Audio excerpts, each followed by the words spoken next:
Hello, I'm Isaac Hayes III, founder and CEO of Fanbase, and I'm here with a very important message. We are at a turning point in the Black community where we must have equity in the apps we use that scale to billions of dollars. But this time, we own the infrastructure, we own the culture, and we shape the future. And Fanbase is the future. Fanbase combines the free functionality of Instagram, TikTok, and YouTube into an all-in-one platform built for the evolution of social media and monetization. With over 1.4 million users, that's real proof that we are shifting the conversation of tech ownership and equity for creators. So right now, I want you to go to startengine.com/fanbase and invest today. The minimum to invest is $399. That gets you 60 shares of stock in Fanbase at $665 a share. This marks a turning point in Black ownership of social media. If we don't take this opportunity to own social media right now, we will always be customers to our own creations. And that can't go on. So once again, go to startengine.com/fanbase and invest today. We must own the platforms where our voices live, our stories matter, and where our culture drives the world. Thank you.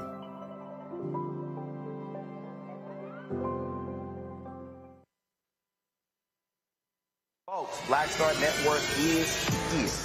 Hold no punches! I'm real revolutionary right now. Support this man, Black Media. He makes sure that our stories are told. Thank you for being the voice of Black America, Roland. Stay Black. I love y'all. All momentum we have now, we have to keep this going. The video looks phenomenal. See, there's a difference between Black Star Network and Black-owned media and something like CNN. You can't be Black-owned media and be scared. It's time to be smart. Bring your eyeballs home. You dig?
Today is Monday, November 17th, 2025, coming up on Roland Martin Unfiltered, streaming live on the Black Star Network.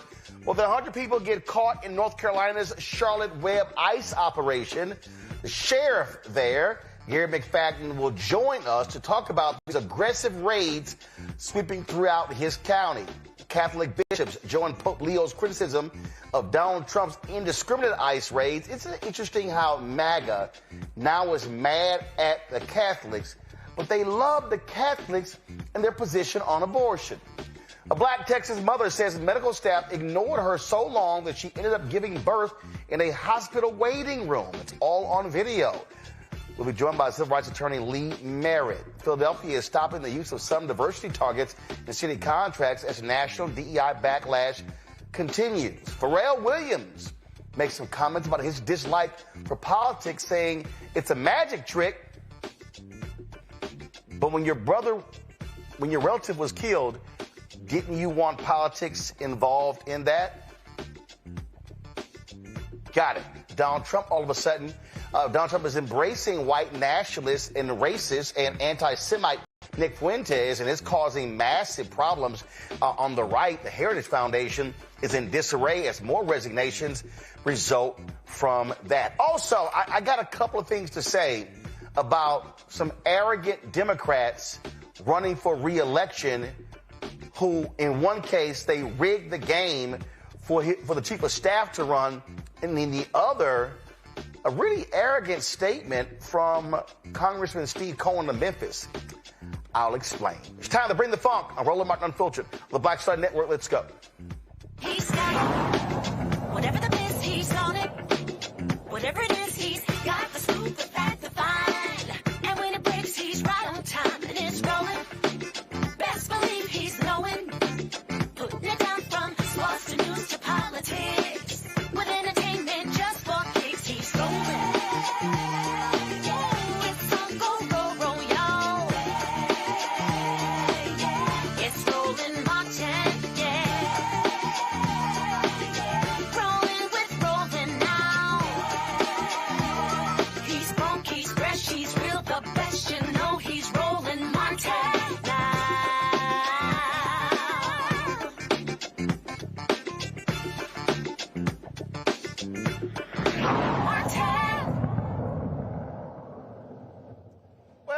ICE and Border Patrol's Charlotte's Web operation resulted in more than 100 arrests of people during the first 2 days of sweeping federal immigration raids. Now, here's the deal. Donald Trump has sent his law enforcement thugs into Mecklenburg County. Why? Because he wants to run what he calls blue cities.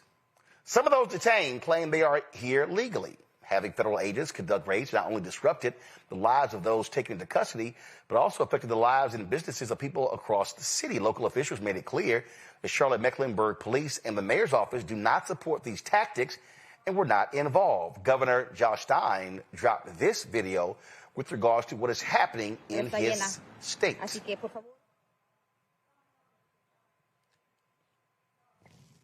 Do we have the video of the governor? All right, give me 1 second. I'm going to go ahead and just pull it up myself. So folks need to understand, we've seen this happen in Los Angeles. We've seen this happen in Chicago, Memphis, where Donald Trump wants to pretty much tell these cities and states what to do. Now, keep in mind, he had the approval of the governor of Tennessee, Republican. Josh Stein, North Carolina, is a Democrat. Listen. Josh Stein. I wanted to provide an update as Customs and Border Patrol agents have been in Charlotte over the weekend. My team and I have been in regular contact with state and local law enforcement to ensure that they have the resources that they need to keep you safe. Public safety is our top priority, and our well-trained local officers know their communities and are here for the long haul. On Friday, before Customs and Border Protection came to Charlotte, I encouraged North Carolinians to follow the law, remain peaceful, and bear witness to what you're seeing. Thank you, Charlotte, for answering that call. To the CBP, if you know that we have violent criminals in Charlotte who are undocumented, we want them out too. Everyone wants to be safe in their communities. But the actions of too many federal agents are doing the exact opposite in Charlotte. We've seen masked, heavily armed agents and paramilitary garb driving unmarked cars, targeting American citizens based on their skin color, racially profiling and picking up random people in parking lots and off of our sidewalks, going after landscapers simply decorating a Christmas tree in someone's front yard, and entering churches and stores to grab people. This is not making us safer. It's stoking fear and dividing our community. I want to say a word about immigration. We are a nation of immigrants, and our state and this country is stronger because of our immigrant communities. Unfortunately, our immigration system is broken. But rather than fix it, the federal government continues to play politics with it. It is long past time for Congress to act. We need strong borders. We must hold accountable and deport anyone who has committed a serious crime. And we must create a path to legal status for those who've been here a long time, paid their taxes, and followed the law, especially our dreamers who came to this country as very young children. North Carolina, I know this is a stressful moment, but please stay peaceful. And if you see something wrong, record it and report it to local law enforcement. That's what we can do for our neighbors to keep each other safe. That's the North Carolina way. Thank you. All right, folks, joining us right now is Mecklenburg County Sheriff Garry McFadden. Sheriff, glad to have you here. Let's just be real clear here. Republicans, in this case, MAGA, Donald Trump, they love talking about local control, big government. But they don't give a damn about local control when they are not the ones who are in charge.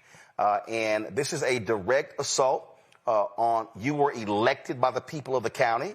And so they chose you for how you want to conduct law enforcement, pure and simple. You're absolutely right. Thank you for having me, my brother. I just talked to the two other African-American sheriffs, the two other black sheriffs that they will be targeting later on. Everyone should know in 2018, North Carolina saw something that they've never seen before. 8 black Democratic sheriffs took over every major city in North Carolina. So let's be clear. They will target us, and they will continue to target us until our people who become unafraid and talk about what is happening with this country. And that's the problem. We're not standing up and saying this will not happen in our city, this will not happen in our nation. And until that happens, we're going to continue to see this. And I think that we were talking about this months or weeks or years ago. And to us, it's not a surprise. Not a bit. And let's be clear here. You are not against arresting violent criminals. Absolutely not. The problem here is when you have individuals who have shown their credentials, who've shown their documents, and then when you have, first of all, let's be real clear. We don't even know if these people are actually federal law enforcement. We don't know if they're Proud Boys. We don't know if they're Oath Keepers. We have their faces are covered. You have no names. You have no badge numbers. So we actually do not know if these individuals are actually federally approved, hired, trained law enforcement. You're absolutely correct.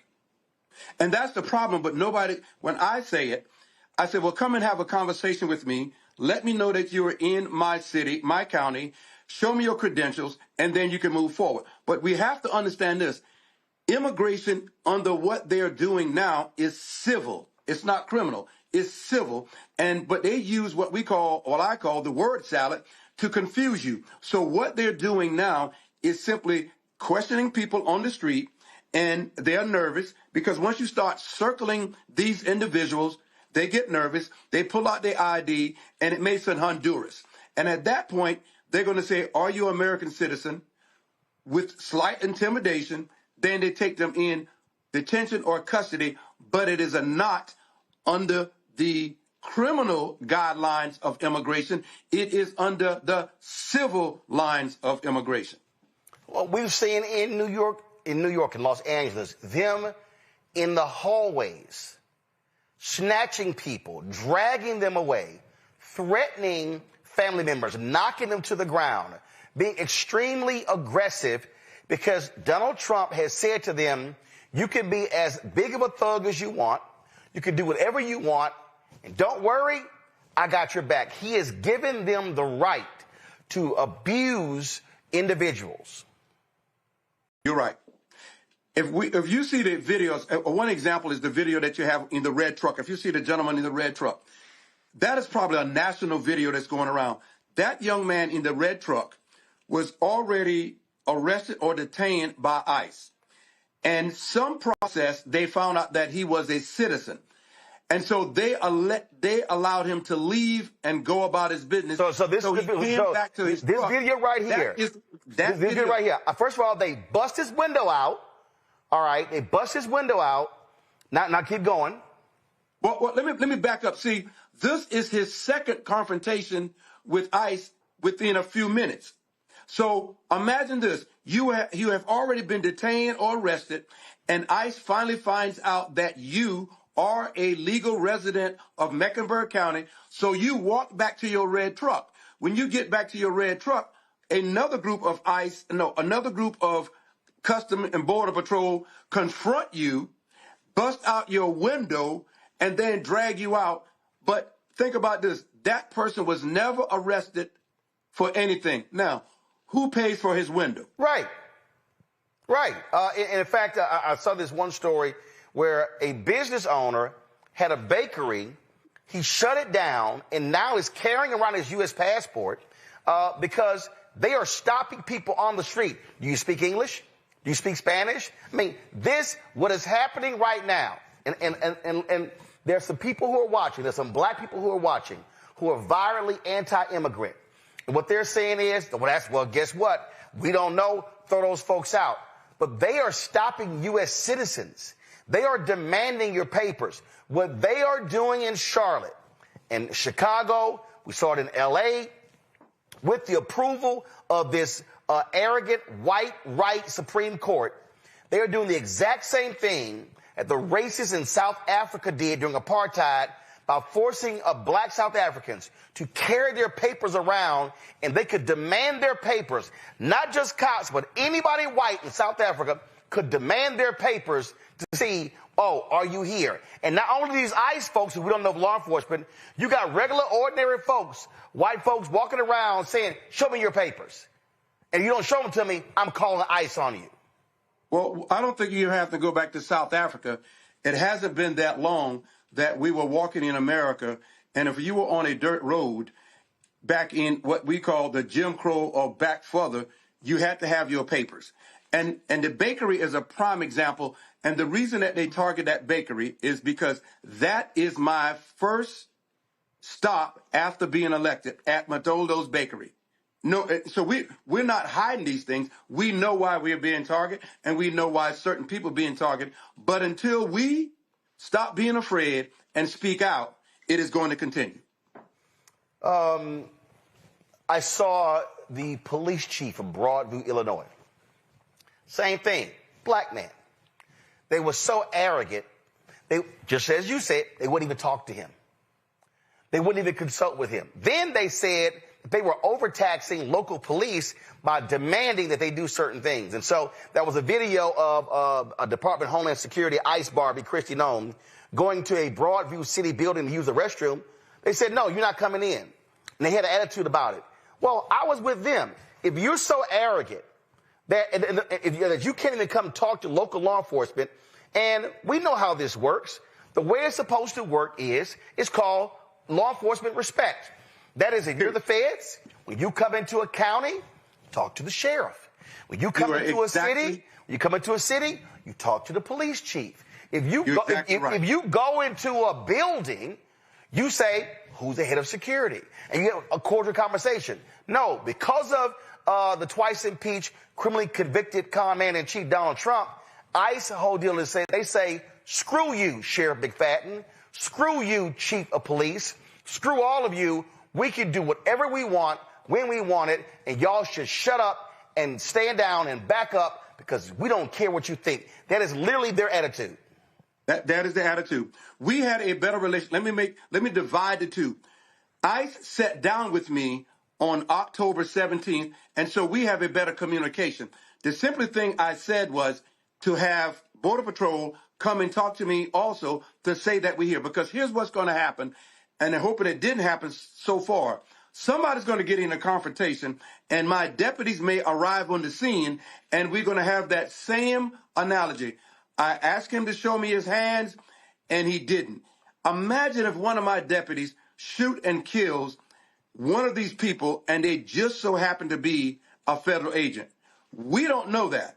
They're in jeans, they're in T-shirts, and as you say, nobody has vetted them out. They're just here. Nobody's seen their faces, so it is a very volatile situation. I want to make a point again and again for people who don't understand how things happen. If the feds are going to conduct a raid, a targeted raid, normally what they do, and just tell me if I'm wrong, they come to you, Sheriff, this is what our plan is. These are the folks we're targeting. This is the day. This is the time. This is the type of support we would appreciate from you and your deputy sheriffs. That could mean blocking traffic, holding people off. It could mean serving as support personnel in any way. There are different ways this is done. That's not what's happening here.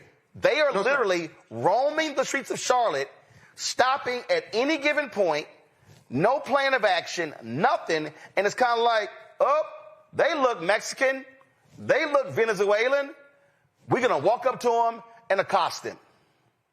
You're exactly right. And the plan is this. Here's what I said, and I know that people are going to laugh when I say this. If you want to do an operation, I probably got 500 outstanding warrants in my warrant repository. So stay 2 more days, and let's go out and find the violent criminals that a judge has signed a warrant for their arrest, and we'll go and find them. Then you can say that we came and did a project and you made a city safe. But you have to understand, this is a civil process, so all that they're doing is using a profile tactic to speak to these people, and after they're talking to them, they get nervous, they pull out their ID, and they say, yes, I'm from Honduras. And what? Then they take them off, but it is a civil process and not a criminal process. Here's a video, this is from FNTV, of ICE agents chasing a flower shop owner into the woods, and it was bystanders who shamed them and caused them to step away. This is unbelievable. Yeah, pull it up. Come on, guys.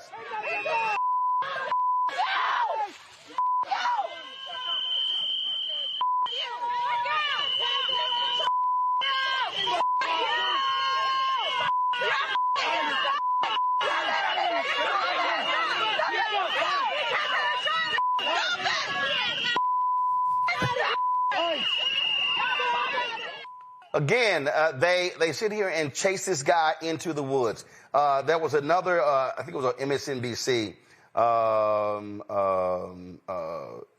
Let's see here. And again, they love talking about. You know, what say. Here is this Commander Bovino. He talked about how an individual assaulted federal officers, but a federal judge in Chicago called the Border Patrol out and said they lied to the federal courts about the actions. In Chicago, we saw the videos of them rappelling down buildings, having young black kids tied up outside the building at 3 o'clock in the morning. 700 people arrested. We now know not a single person was charged. Sheriff, to be honest with you, to me, what this is nothing but a television show to Donald Trump. This is all about theatrics. This is damn the law, damn anything else. We want to create this impression that we are targeting these violent people. It's a television show. That's what we're seeing right now. Well, it absolutely is, because 130 people. I know somebody thought it was 80 to 90. Well, as of the day, it's 130 people. Out of that 130 people, no one has come to the Mecklenburg County Detention Center being arrested. So these people are taken to a process area and then taken on to wherever ICE drops them off. But if you want to know how many people were prosecuted out of the 130 people that were arrested in the last 3 days, you should ask them, how many people have been prosecuted?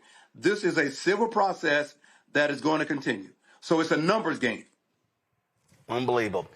Sheriff McFadden, we sure appreciate it. Thanks a lot. Thank you. Folks, my pay on Dr. Ome Congo to being a senior professor at Lecture School of International Service, American University, author of Lies About Black People, How to Combat Racism out of D.C. Dr. Avis Jones-DeWeaver, author of How Exceptional Black Women Lead, Unlocking the Secrets to Creating Phenomenal Success in Career and in Life. Co-founder, editor-in-chief, Max Black Media and National Harbor. Mateo, the Justice Guy, legal and political analyst. Glad to have all three of you here. Mateo, I'll start with you. Thuggish behavior, pure and simple. And it has been blessed, it has been sanctioned, it has been ordained by Donald Trump, by the Republican Party. They do not care. They don't care about due process. They don't care about rule of law. They have no problem blowing up boats in international water, claiming they're drug dealers, and saying, oh, guess what? We're gonna be judge, jury, and we're going to give them the death penalty. Now what we're seeing is them accosting anybody. If you look Latino, if you sound Latino, or it doesn't even matter. In fact, Mateo, look, if they look at you, they look at me, these so-called ICE agents could say, oh, show me your papers. Show me your ID. Are you an American? That's what's going on here. For sure, it is what's happening. We've seen it in Los Angeles. We've seen it in Chicago. Now, unsurprisingly, we see it in Charlotte. And what you're saying, that profiling is not just bad for the obvious reasons, but because it's bad because it's a distorted interpretation of an already bad Supreme Court decision that talks about that back in September talked about the totality of circumstances that allows ICE agents to pretty much do whatever they want. And from there, they've expanded their tactics to fully, not just borderline, but fully unconstitutional. Usually in Charlotte, the people, the ICE agents walking into somebody's front yard, no judicial warrant, probably no warrant at all. The fact that they're asking people, are you a citizen? Yes, law allows them to ask somebody if they are a citizen, but without reasonable suspicion, there is no obligation for that person to talk, and yet they do it. They push, they press, and if you don't answer, they will detain you. That's not just illegal, that's unconstitutional. And yet they're allowed to do it by the federal government that has said, here's a badge, here's a gun, here's a mask, because apparently they can't even show their face, go out and arrest people. And I want to push back on something that you just said, that you think this is just a TV show or some spectacle for Donald Trump's benefit. I wish it were. I think it is part and parcel with what Project 2025 wanted to do. It is a play-by-play act out of the blueprint of Project 2025, which has much more ominous objectives than just entertaining Donald Trump. Well, that I think is the reason I say TV show is because, first of all, we know for a fact that he picks cabinet officers based upon looks, how they look and sound on television. The other thing is that the lie was we're going after violent criminals, but they're not. So what he wants to do is he wants to be able to, when I say it's a TV show, show his supporters, see, I'm being tough. We're dealing with this problem. But when you look at the actual stats, Biden, White House, deported more people. They arrested more people, but they didn't turn it into a video spectacle. You have the Department of Homeland Security. They travel with more videographers than I do. So their whole deal is we're going to create, that video they put up of them rappelling down the building. They put together a Hollywood-style video to show how we're being tough. So that's what I mean by television show, and they're trying to drop. Listen, Kristi Noem, we now know, she rewarded a dear friend with there's a $200 million taxpayer dollars. I'm going to bring Avis in on this. $200 million. They put together an ad campaign, and they're running commercials everywhere, largely on Fox News and on right-wing networks, which means they're funding those networks, okay, and running these ads about join DHS and Donald Trump is being tough, immigration. Avis, what we are seeing corruption, we're seeing illegal activity, we're seeing racist activity, and this is absolute, to Mateo's point, what Project 2025 wants, because what they want a white America. Absolutely. It's all of the above. What we're seeing right now is complete, just outrageous actions that are meant to terrorize Black and brown cities, specifically targeting Democratic cities and largely disproportionately cities run by Black leadership, and specifically having all these outrageous actions that are the most outlandish examples of racial profiling, violence inherent in this. And I do wonder, of the 1,000+ criminals that this man let out of jail the very first day he was put back into office, I wonder how many of them are wearing those masks. I really wonder how many of them are wearing those masks. As to your point, I wonder how many of them are Proud Boys or white supremacists of some other sort. And we also know, at least I believe, this is also about priming this nation to a point where people are feeling like having this illegal force, this military presence in our cities becomes normalized. It's about priming our nation to believe that that's just how it should be. It's about priming us to acquiesce to this level of oppression. But I have news for Donald Trump. As you showed in that package just now, people are fighting back. People aren't just going to roll over and say, okay, and wave some little white flag. The individuals in these cities are seeing what's happened here as something that is outrageous, and they themselves are pushing back accordingly. I'm in Congo. I'm looking at this here. This is a tweet. An off-duty ICE agent, go to my iPad, Anthony, threatened a random Hispanic teenager with a gun as he was driving. He pulled him from the vehicle and started to demand that he prove he was here legally. The ICE agent was arrested for assault, pretty much the same assaults we're seeing every day. That's one particular tweet. Then there was another tweet. U.S. citizen Maria Greeley, a Latina who was adopted, was walking home from work downtown when masked agents zip-tied her. They said she, quote, doesn't look like a Greeley. This is the Chicago Tribune. This is how the government treats people under current deportation policies. This is Trump's America. This is MAGA GOP America. This is what these people support, and their supporters on social media say this is exactly what I voted for.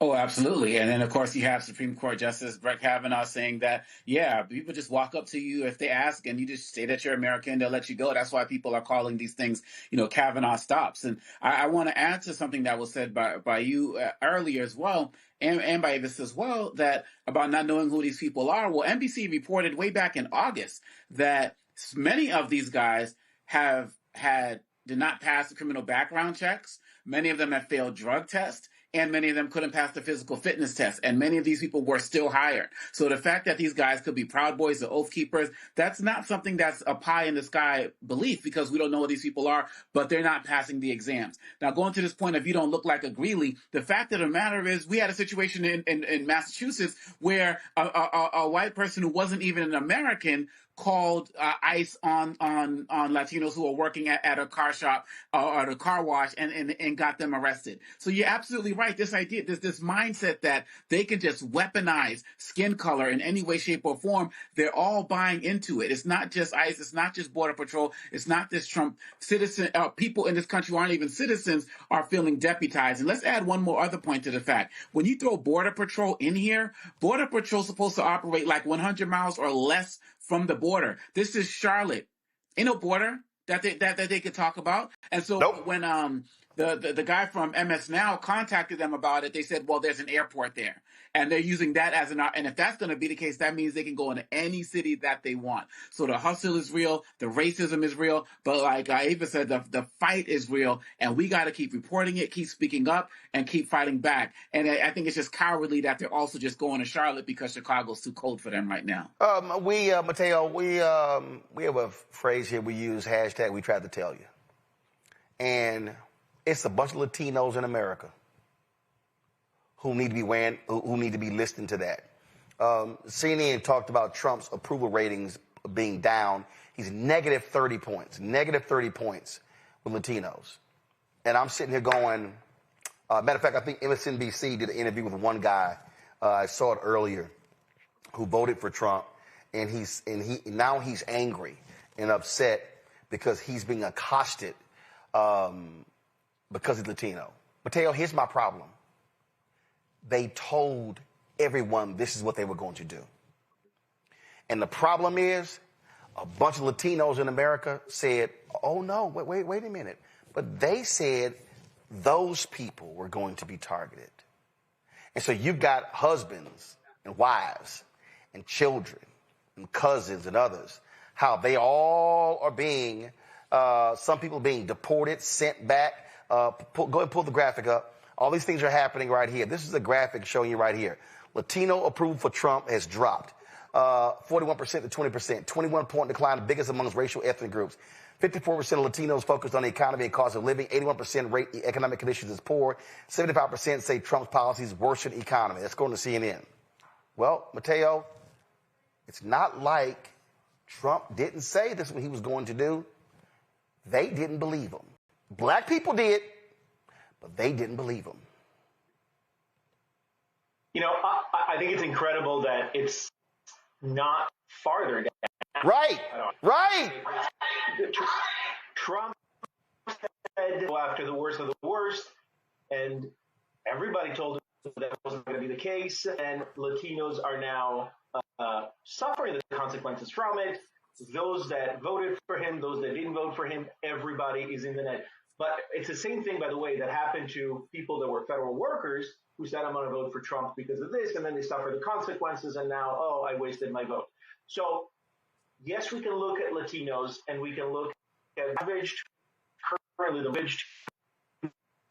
this, thuggish government. But I would urge everybody, the point is to you, I would urge them to zoom out and say that today it's the Latinos that have been lied to, that have believed the government that should not have been believed, and have been lied to and now are suffering the consequences. Today it's them. Tomorrow it could be anybody else. I consider myself unduly privileged, but I also know that I am one of the people that could follow in the net at any time in the future, and that is why it is vitally important to, number one, stay informed and understand your rights, and number two, speak up. You know, I sit here, Avis, and I literally go, we told y'all. Like, what the hell you think? Y'all fell for the okie doke. Y'all, it's like he sat there and, oh no, he loves the flag, he's against abortion, and oh, he's our guy. I mean, remember the folks, the dude with, I think he's out of Houston. Was it Houston? He had the Trump burger. I think it was out of Houston. Yeah, he had the place called Trump Burger. That's right. Here it is right here. He had Trump Burger in H-Town. Well, they ain't hiring because that sucker's closed. They trying to deport his ass.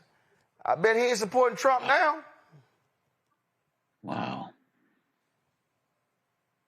Avis? Avis, you're on mute. Y'all got to keep y'all mic on. Oh, Lord, now she got to put her glasses on to see the mute button. Okay, guys, what's going on? Why is Avis on mute? Avis is on you. Avis, you're not muted here. Avis is on you.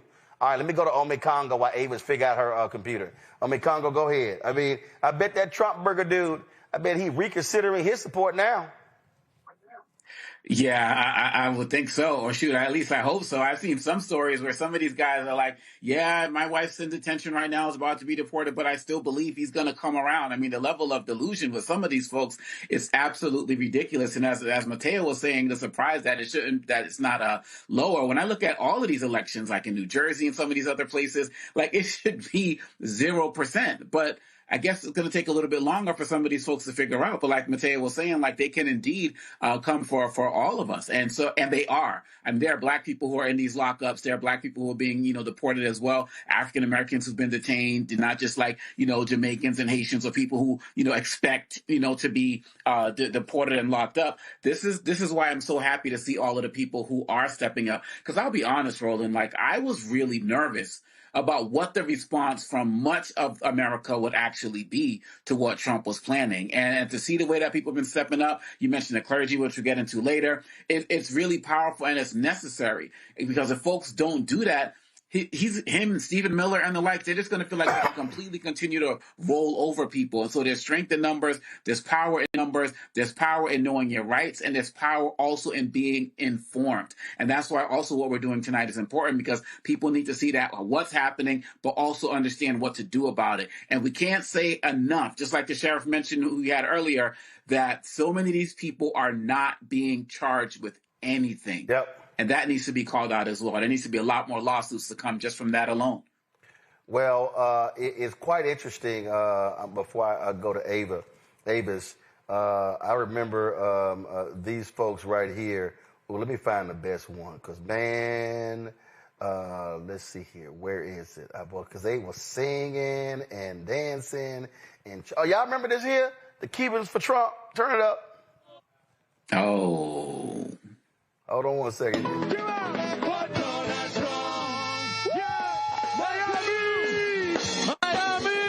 Oh, they were hyped. They were hyped till Trump said, I'm sending y'all asses back. Lord have mercy. That will go down in history as the biggest L in politics ever. I mean, I can't even, here's the thing, particularly about what happened, I think a lot of times with Cubans, with Venezuelans. Let's just call a thing a thing. The reality is there is an element that is seduced by white adjacency in this nation that believe that they could disappear into whiteness and would then not be held into the same and experience the same level of attacks that maybe a Mexican person would under a Trump administration, perhaps. And I would just have to say, this administration has shown that when they, had those signs during the RNC that said mass deportations now, there was no asterisk that said except Cubans. there was no asterisk that said except Venezuelans. I mean, it is, it is frustrating, honestly, as Black people to know just how the game is here and to have had experiences with understanding the level of violence and complete injustice that can be wrought upon a people and to try to communicate that to others, but only to see them reject just a completely better choice in an attempt to basically move forward and sort of, I would argue, anti-woman perhaps, anti-Black perhaps is an element of that vote, but ultimately to see that come back to bite them, it's disturbing to see. But at the end of the day, I guess even the I will vote for Donald Trump people are saying that you thought you were different. This administration has shown you, unfortunately for you, but quite in line with what we could have told you, you're not. Well, folks are learning very quickly how they feel. All right, going to a break. We come back more. We're going to talk about, y'all, including a couple of Democratic members of Congress. I got an issue when it comes to one choosing not to seek re-election and another who is. I got a lot to talk about. You're watching Roland Martin Unfiltered on the Black Star Network.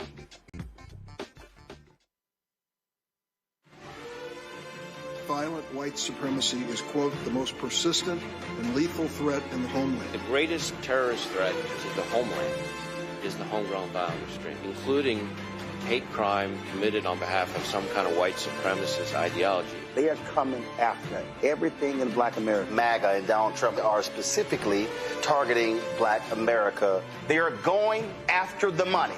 Attack Black Lives Matter. Attack critical race theory. Attack woke, DEI. MAGA wants to defund Black America. This is a perfect example of their desire to completely degrade and de-emphasize Black people.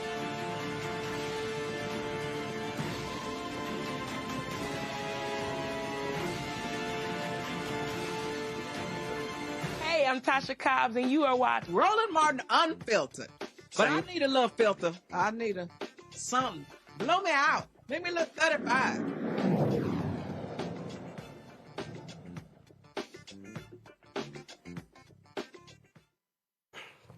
Well, America's Roman Catholic bishops, along with American-born Pope Leo XIV, they have condemned Donald Trump's policy of, quote, indiscriminate mass deportation through harsh ICE raid. The Department of Homeland Security reported that more than 527,000 deportations have taken place this year, and an additional 1.6 million individuals have self-deported.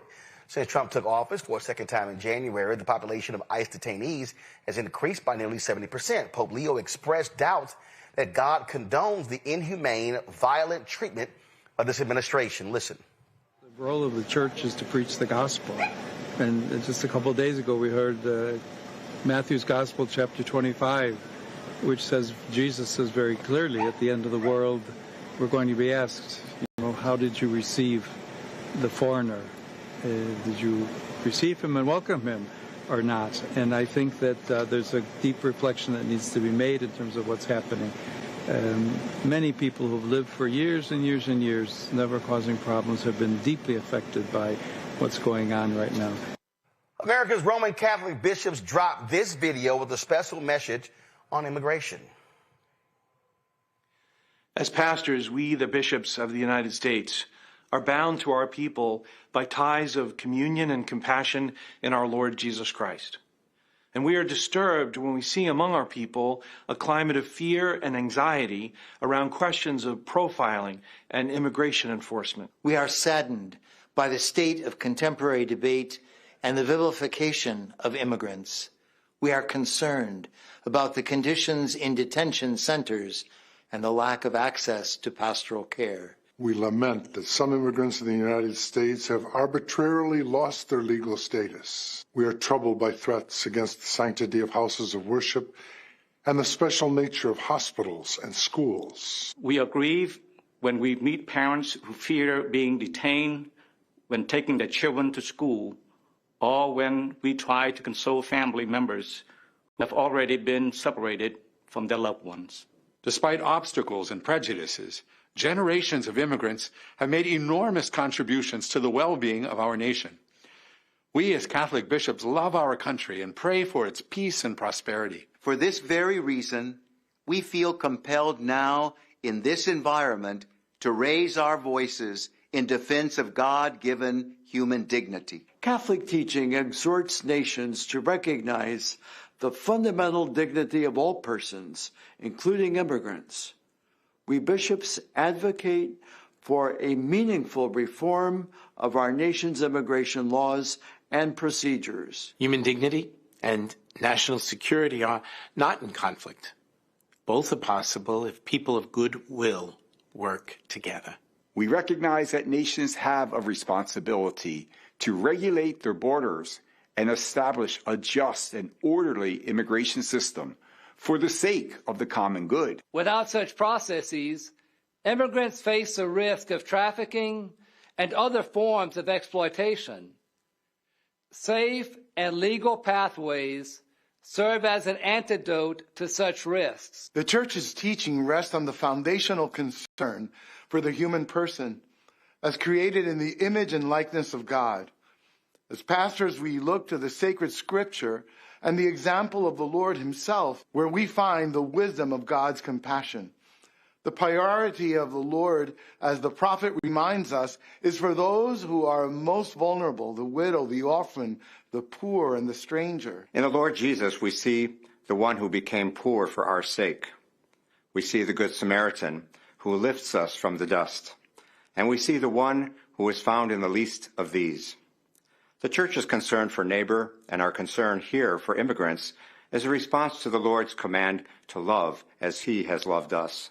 To our immigrant brothers and sisters, we stand with you in your suffering, since when one member suffers, all suffer. You are not alone. We note with gratitude that so many of our clergy, consecrated religious and lay faithful, already accompany and assist immigrants in meeting their basic human needs. We urge all people of goodwill to continue and expand such efforts. We oppose the indiscriminate mass deportation of people. We pray for an end to dehumanizing rhetoric and violence, whether directed at immigrants or at law enforcement. We pray that the Lord may guide the leaders of our nation, and we are grateful for past and present opportunities to dialogue with public and elected officials. In this dialogue, we will continue to advocate for meaningful immigration reform. As disciples of the Lord, we remain men and women of hope, and hope does not disappoint. May the mantle of Our Lady of Guadalupe enfold us all in her maternal and loving care and draw us ever closer to the heart of Christ. Folks, the vote was 216 for, 5 against, 3 abstained. This was called a special message. The last time they did this was when they opposed the contraceptive mandate in the Affordable Care Act in 2013. See, Avis, the reason I think this is so interesting because, MAGA was losing their mind. This took place last week on Wednesday. And MAGA was losing it. I mean, they were so angry. And I was sitting here going, that's interesting because they sure loved the same Catholic bishops who wouldn't give communion to Democrats who were pro-choice. They love the same Catholic bishops on abortion, but they're silent when those same Catholic bishops are against the death penalty. And so now, because these Catholic bishops have chosen to follow the biblical model of Jesus, these fake-ass MAGA Christians are showing us exactly who they are because they don't believe in the Bible. They don't believe in humanity. What they do is they accept and they back cruelty. If they worship anything, it is cruelty that they worship. And then they twist and cherry pick the Bible or even just make up shit and say it's from the Bible in order to justify their political stances. So I'm not surprised that they're all of a sudden clutching their pearls when it comes to these statements, Because when you really put their feet to the fire, when you talk about do their actions line up with any moral code that could at all be associated with Christianity, it's completely MIA. But they're going to weaponize it to the extent that they can. And then when they're shown to be the hypocrites that they are, instead of acknowledging that, they come out and they attack those who are standing by their religious beliefs. Yeah, it's amazing how, now look at the leftist Pope Leo, and they go on and on and on, Omekongo, but it shows you how hypocritical they are. And so my whole deal is, wait a minute, the Catholic bishops are simply saying, we're following the model of Jesus, and they don't hold Donald Trump up to be some big G God. Yeah, and, shout out to Pope Leo really for leading this effort. I mean, it's extremely important that the religious community speak up. I mean, we've seen them out in the streets. In Chicago, everyone saw the video of the one, Black, I believe his last name, shot in the head with one of those, pellet bullets or whatever, knocked to the ground. They've been deep in this fight, unlike a lot of these white evangelicals. I didn't say evangelicals, these white evangelicals who are out there just praising Trump in every way, shape, or form. It's kind of similar to like the civil rights movement, when a lot of these guys, these were the types of guys who Dr. King wrote the letters to about, where are y'all in times like this? One of the things that I found interesting when this came out was Tom Homan's response. Tom Homan actually said that he's a Catholic. And I'm like, you gotta be kidding me. And the fact that the people in this PSA were majority white, I think is very powerful, because people within the Black clergy have been speaking up regularly about this across so many different types of denominations. And so right now is a time for everybody to speak up. This is the time where history is going to be on everybody. Where was your synagogue? Where was your mosque? Where was your church in this particular moment? And run down every other religion or anybody who's not religious. This is an all hands on deck moment. And I have a lot of respect for Pope Leo and what he did with the rest of his bishops to be able to speak to this moment right now. Because as we talked about with, Pharrell and other people later, so many people are choosing not to speak up in this moment. Mateo? Yeah, I agree with everything that everybody has said. I see a slightly different, I have a slightly different view on something. I think that while we can all hear some of the clergies and some of the religious leaders speak against what is going on, I think that MAGA is going to kind of, in a way, we've seen it, by the way. We've seen, in my legal studies, I studied criminal culture in Italy in the 1920s under fascism, and in the 1930s with the Nazi regime. Same thing is happening now. Some clergy are speaking out. The population is still hardwired to believe that their leader, Donald Trump, is the one that has the truth. And so MAGA is going to try to marginalize this clergy, and that opens a very scary space for Christian nationalism to drive in. And Christian nationalism, number one, does what Christian nationalism does, and no one wants that. Number two, it allows for a faith-based narrative to say what is happening is God's will. What is happening? Trump is doing the Lord's work.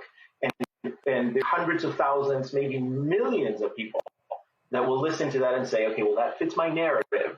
So that's where I'm going with. I'm going with Christian nationalism. And once you have those two locked in, then the road to recovery becomes extremely steep. All right, folks, I got to go to a break. We come back. Black woman gives birth in the waiting room? What the hell is going on? Also, Pharrell makes some rather strange comments regarding politics and what's happening with DEI. I think I'm going to have to take him to class. Also, folks are filing a run for office. A couple of Democrats, I got a real problem with what they've done. I'll explain. Be sure to watch Roland Martin Unfiltered. Support the work that we do. Join our Bring the Funk fan club. The goal is to get 20,000 of our fans contributing on average $50 each a year. What are we trying to do? We're trying to raise $1 million. We're launching a new health show. We're launching a daily noon show. We're launching a business show. It's a whole lot we're doing. that actually takes money. Your support is critical. And again, if you can't give $50, you can give less. Hey, we appreciate every single dollar. Since we launched this show 7 years ago, some 37,000 donors have stood with us, and we appreciate every single one of them and every single dollar they've given. If you want to contribute via Cash App, use the Stripe QR code. Remember, we don't have our Cash App accounts anymore because they changed their rules. But you see it right here in the bottom left-hand corner for Cash App. You can use that for credit cards as well. PayPal is R. Martin Unfiltered. Venmo is RM Unfiltered. Zelle, Roland at RolandSMartin.com. Roland at RolandMartinUnfiltered.com. Checks and money orders make it payable to Roland Martin Unfiltered. P.O. Box 57196, Washington, D.C. 20037-0196. Back in a moment.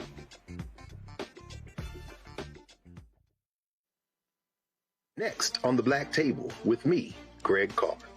Our legal roundtable is back in session as we look at yet another potential landmark case being considered by the United States Supreme Court.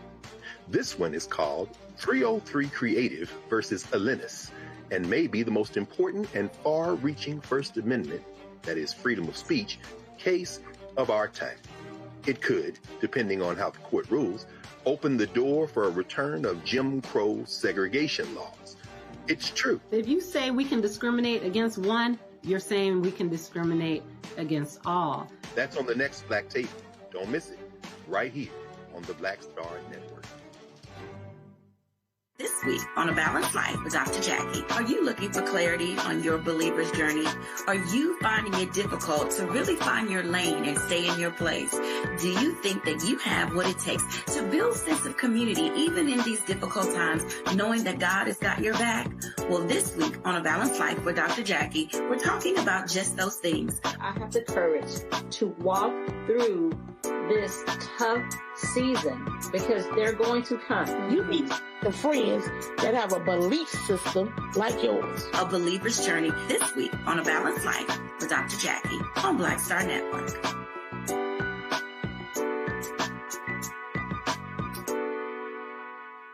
This is Tamala Mann. And this is David Mann. And you're watching Roland Martin Unfiltered.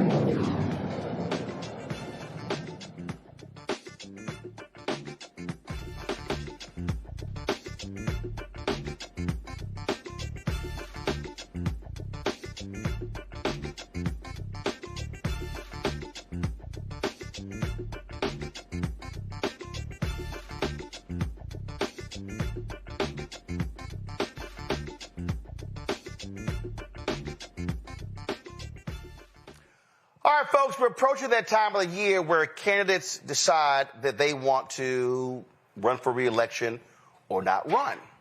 And there's always some interesting things that happen. Let's be real clear. One of the most guaranteed jobs in the world is a member of Congress. The re-election rate is extremely high.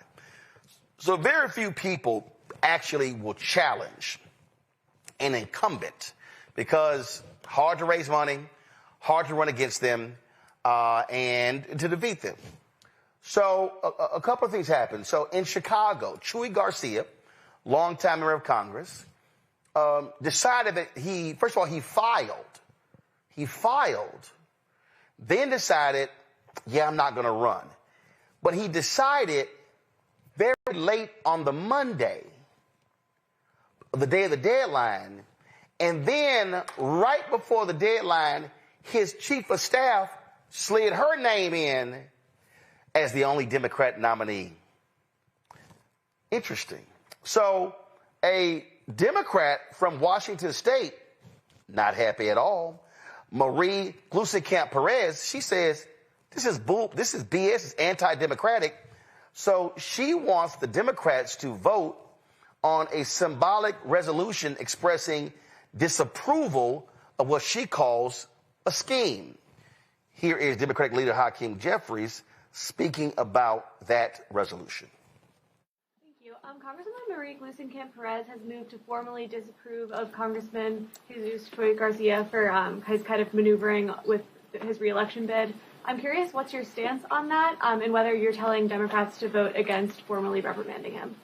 I strongly support the motion to table that will be brought this evening, and I expect that it will succeed.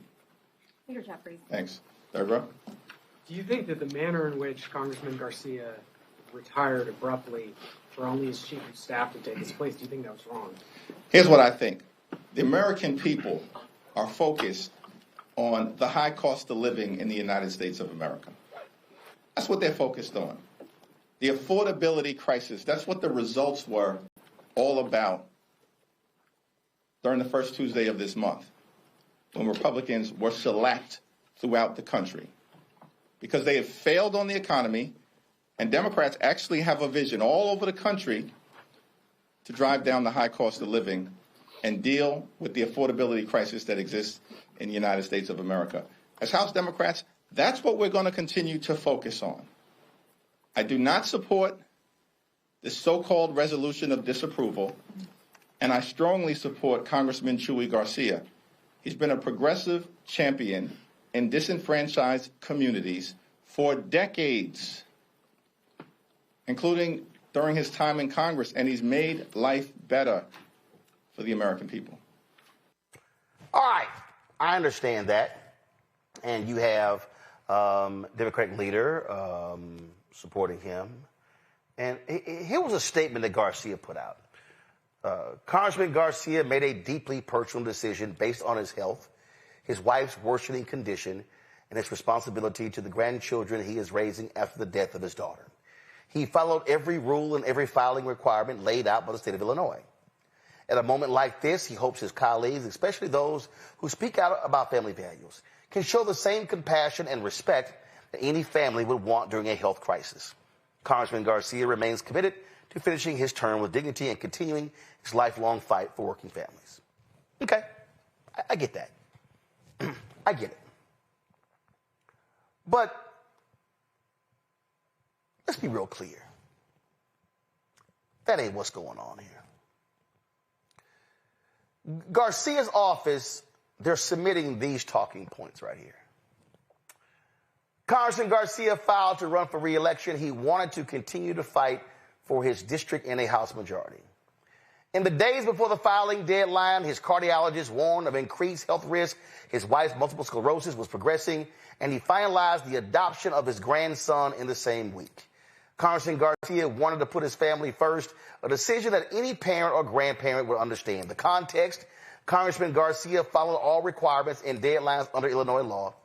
Any candidate interested in running to represent Illinois 4 could have submitted petitions at any time before the filing deadline. The ballot was open to everyone. On the motion of disapproval, voters want Congress to work on affordability and kitchen table issues, not spend time on insider disagreements. This motion is a ploy that our opponents will use for their own gain, blah, blah, blah, blah. Y'all, Congressman Garcia knows that's bullshit.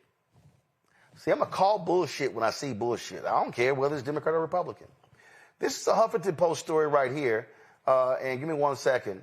And what's interesting in this story, they say the maneuver that Garcia did, they said, this is a quote, the maneuver is far from unprecedented. Former Illinois Representative Bill Lipinski, who was a Democrat, I think, pulled a very similar trick in 2005 to clear a path for his son, former Representative Dan Lipinski, to easily win election to Congress. See, what Garcia did was, he didn't just pull out. He didn't just pull out. The deadline was 5 p.m. He pulled out after 4 p.m. Now, y'all, if Chuy Garcia knew he wasn't going to run, he could have announced that Sunday night, on Saturday, on Friday. He could announce it at 8 a.m. on Monday. But he waited as long as he could to give one person an opportunity to file for office, his chief of staff. He knew, because he's a longtime member, nobody was going to run against him. But if they knew that he wasn't running, I can guarantee you there would have been other candidates vying for the office.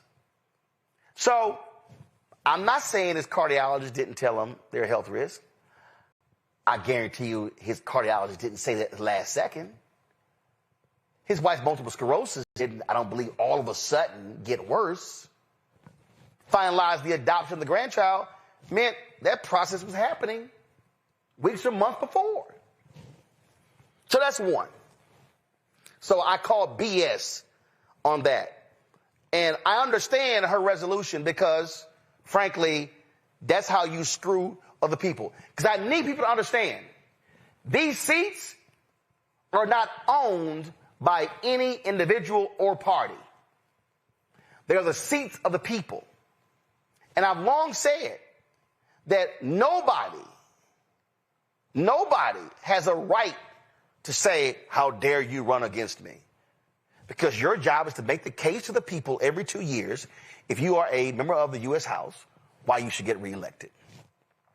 That's why I have a serious problem. And I like them, but I got a serious problem with what I heard today in this clip from Memphis Congressman Steve Cohen, who is clearly upset that Tennessee State Representative Justin Pearson has announced that he's running for the seat that Cohen occupies. Say to folks who say, Steve Cohen, you need to get out of the way and hand it over to someone young. There'll be a time for that. He's not ready. He's only served 3 years in the General Assembly. He hadn't passed a bill. I don't think he's passed a resolution. And his attendance record was the worst of any member of the General Assembly. If you don't take your attendance as your responsibility, and I know he had a brother who committed suicide, and he had some problems, and he said that's what he was dealing with. So I don't think he's ready. And he could have waited 2 years. He could have waited 4 years. He could have talked to me. He was an intern for me when he was in high school, and he never talked to me about running for office. It was kind of like Pearl Harbor. That's not the way you do it, and you work with people, and it's just not time. And I've got more to do, and I've got experience, and I've got the opportunity. I'll be a committee chairman when I go up there.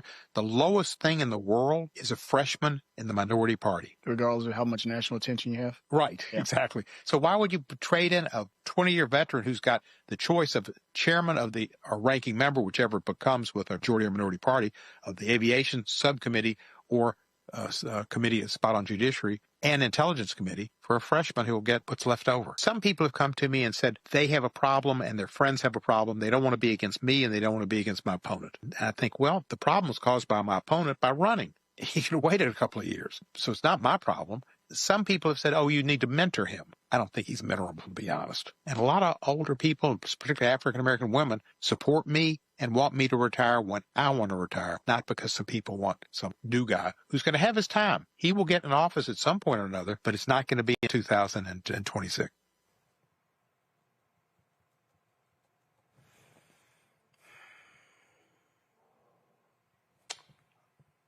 I know Congressman Steve Cohen. We've always had a cordial relationship. But this has to be said. That comment by those comments by Congressman Steve Cohen are arrogant, abhorrent, and privileged. First and foremost, it is arrogant to say he needs to wait 2 or 4 years. Why? Why does he need to wait? Anybody can run. I don't care if he was an intern for you. Anybody can decide to run. Representative Pearson does not have to come to Congressman Cohen to say, hey, can I get your permission to run for Congress? He does it. Then, was anybody else bothered when he said he likened Pearson's announcement to Pearl Harbor? I'm sorry.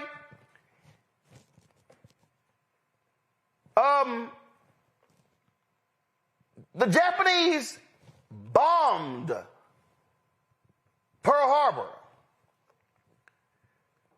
You are saying that this dude running is comparable to more than 2,400 Americans being killed in Pearl Harbor? Bruh, really? Now, when Cohen talked about his attendance, that's fair game. But Pearson has also said that his brother committed suicide. That was an issue. Absolutely, I get it. He talks about, oh, he hasn't even passed one resolution. Everybody knows how racist the Tennessee Republican legislature is. So we already know that. But if you want to make the argument that you have experience, if the Democrats control the House, you would be the chair of a committee, it all makes sense.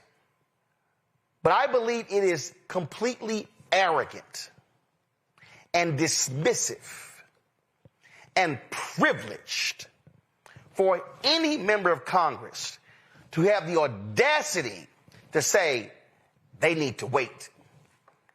I'll retire when I decide to retire. No, Congressman Cohen, you'll retire when the voters decide to retire you. Because we have numerous examples of incumbents who have run for office and the voters retired them. Ask Eric Cantor what happened in Virginia when a right-wing MAGA candidate defeated him with little money. Ask Congressman Hilliard in Alabama what happened when he ran. I mean, we can show you many folks who ran for office and lost. But you, Congressman Cohen, you, Congressman Garcia, and any other Democrat or Republican, white, black, Latino, Asian, Native American, none of you own a seat. That is the seat of the voters. And you are to make your case. And I don't believe anybody has to wait to challenge you. Your job is to make your case to the voters. Omen Congo, your thoughts? I mean, what a shot in the foot for him to do that. I mean, you, as somebody who knows him, said you had a cordial relationship. If he was running, this would be a situation that you wouldn't be saying what you're saying right now about him. His comments were arrogant, ignorant, like you said, arrogant and ignorant and disrespectful. Even if you felt like Representative, if Pearson wasn't ready, why do you got to bring up his brother? You know, that everybody knows that that's a situation, that was a real thing. And then and then the whole thing he said about, oh, and black women support me and so on and so forth. Like, even just politically, it's politically stupid, because I can hear black women saying, oh, you think you're just going to take our vote for granted just like that and make him work for it? Or just say, we riding with Justin because black women are the smartest voters within the Democratic Party and the backbone of the Democratic Party. So why would you just go out there and just say, like, strategically, it doesn't make sense to just say black women got me, right? And that this guy's too young and to wait his turn. They said, wait your turn to old. And so and going back to the Garcia one as well, look, I ran for city council when I was actually physically living in D.C. in 2018. There's a lot of paperwork you got to fill out. So this idea, she, just slipped in his, chief of staff, whatever, at like 4:15 or something. That's complete nonsense. It was completely planned. And these are two incredible examples of what happens when Democrats get too comfortable, when they get too arrogant, when they get too ignorant. And this makes room for somebody, a MAGA type or Republican type, or somebody who doesn't represent the interests of our community, to sneak in there and take advantage of the division. Well, both examples are arrogant. Well, the reality is MAGA ain't winning that seat. That's Memphis. It ain't going to happen. And here's the deal, Avis. There have been a number of prominent black Democrats who have run against Cohen in previous years, and he's beat them. So just make your argument to the voters. But again, what bothers me, one, how dare you liken him running to Pearl Harbor? I'm sorry. A person announcing they're running against you ain't the same as a foreign country blowing up planes, air bases, killing more than 2,400 Americans, injuring more than 1,000.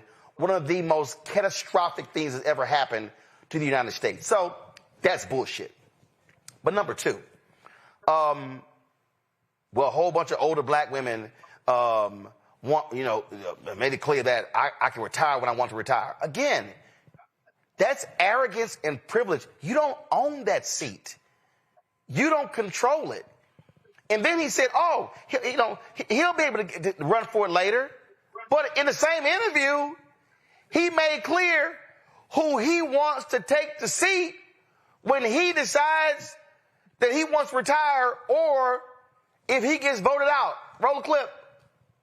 Who comes in after you in this seat? What type of person, what type of leader do you imagine filling the role? I think it would be somebody who spent time in the state house and the state senate, has passed bills, and has the respect of their colleagues, a person who unites people and gets along with people, a person who might be African American and Indian descent. And I think that would be the type of person you'd look to see to succeed you. I'm much, much, much closer finishing my career. And I know that at 76 and with my bad leg, just so much time. Will you have the money and the stamina to take him on? I will have the money. I've got $1.8 million in my fund. So I'll have fundraisers and I'll raise money. I'll have the money. He got $1 million from one person, David Hogg, who's a 25-year-old graduate of Harvard who was at Parkland School. He wasn't in one of the classrooms where the shootings and killings are on the corridor, but he was in this classroom and he heard the bullets go off and was a great spokesman for anti-gun and gun legislation. He pledged him $1 million. Now, any person, that's more money for a state legislative race ratio than Elon Musk gave Donald Trump for president. So you talk about somebody going in who's already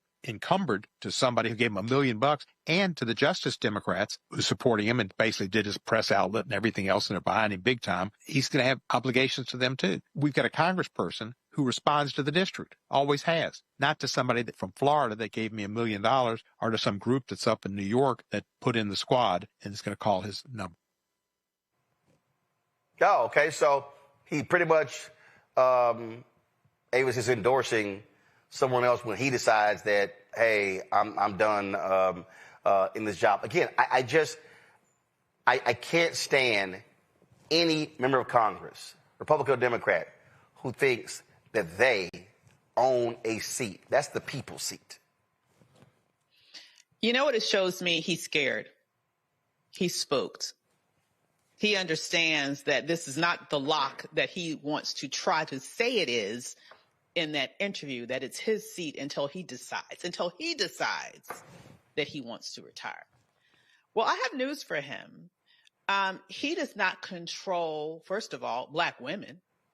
I don't know what made him think that he could speak for Black women, but you know what? I kind of know Black women. I kind of have firsthand experience with Black women. And we don't like old white men telling us what to do.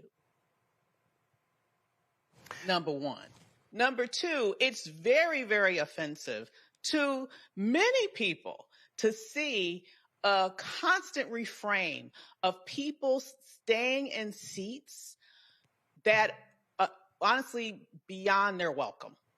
One of the biggest critiques that the Democratic Party has right now is that the people in office are not fighting enough, that we need different people, bolder people, more vocal people, hell, younger people in those seats. And I know he knows that that is the undercurrent of what he is facing right now. And so instead of fighting like a man and actually talking about the issues and actually saying and actually making a case as to why it would make sense to reelect him, I see what he's doing, honestly, as very, very nasty, very personal and offensive attacks. And I have news for him. I don't believe that's going to help him in the long run.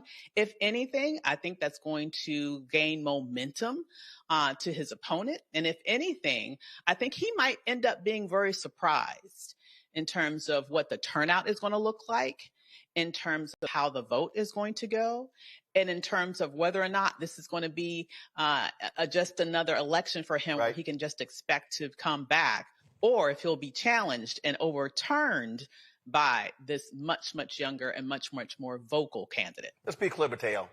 Incumbents hate challenges. They hate running.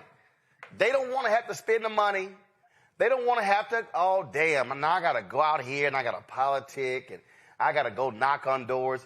They are used to running unopposed in the primary, knowing full well that the other party will run against them in the general. That's just a fact. Again, I don't believe my criticism isn't valid. I don't like the language. How dare he? How dare he run? You should wait 2 to 4 years. You're too young. You haven't done enough. You have enough experience. You were my intern. Well, you know what? I was other people's intern in media. And my career has advanced a hell of a lot further than theirs did. Sometime the intern could be better than the person who taught them. But the point here is this here. If you believe that you are the better person and the better candidate, prove it. Run. Listen, it's not the same, but I just ran for the National Association of Black Journalists Board of Directors, Vice President Digital. I was previously Vice President Digital. Before that, Secretary. Before that, National Student Rep. And there were 3 other people who ran against me. I didn't say, how dare y'all run against me? I was the only one who actually owns a digital network. And they were running for the digital job. But you know what I said? Bring it. I'm going to take it to the voters and say, hey, y'all, this me, this them. Which one y'all want? I won. That's what you're supposed to do. What Chuy Garcia did here is he greased the skids for his chief of staff. That's what he did. And what Cohen is doing is showing a level of arrogance by saying, how dare he oppose me? He didn't even come talk to me first. He didn't need to. You know, I'll say one thing. I agree with everything that he has said. I certainly agree with the fact that we're peeking behind the curtain here and seeing how people think when they're cornered. At the end of the day, if anybody here thinks that the career politician sees their seat as a career and not as a profession, if we think that they see they're going to work every day really for the constitution.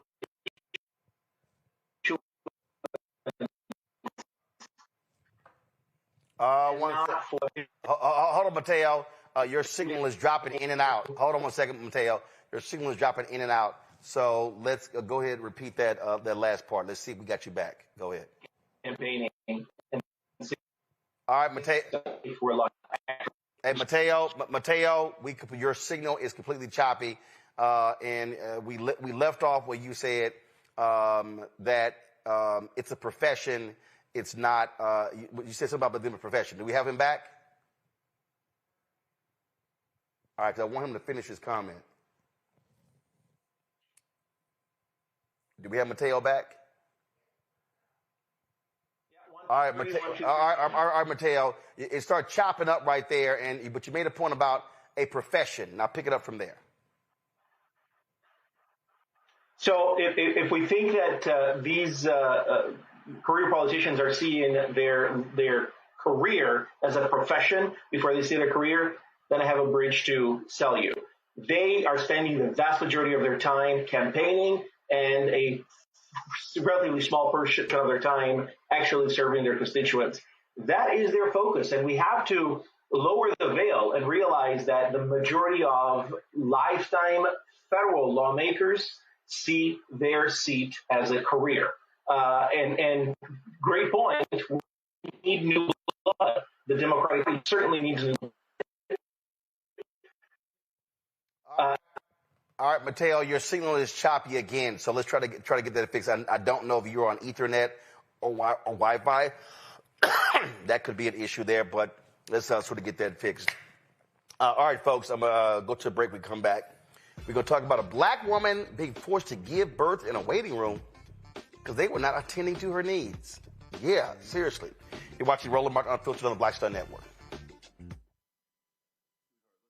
If in this country right now, you have people get up in the morning, and the only thing they can think about is how many people they can hurt, and they got the power, that's the time for mourning. For better or worse, what makes America special, it's that legal system that's supposed to protect minorities from the tyranny of the majority. We are at a point of a moral emergency. We must raise a voice of outrage. We must raise a voice of compassion. And we must raise a voice of unity. We are not in a crisis of party versus party. We are in a crisis of civilization, a human rights crisis, and a crisis of democracy itself. And guess what? You've been chosen to make sure that those that would destroy, those that would hate, don't have the final say, and they don't ultimately win. Next on the Black Table with me, Greg Carr. Our legal roundtable is back in session as we look at yet another potential landmark case being considered by the United States Supreme Court. This one is called 303 Creative versus Alennis, and may be the most important and far-reaching First Amendment, that is freedom of speech, case of our time. It could, depending on how the court rules, open the door for a return of Jim Crow segregation laws. It's true. If you say we can discriminate against one, you're saying we can discriminate against all. That's on the next Black Table. Don't miss it. Right here on the Black Star Network. I'm Russell L. Honoré, Lieutenant General, United States Army, retired, and you're watching Roland Martin Unfiltered.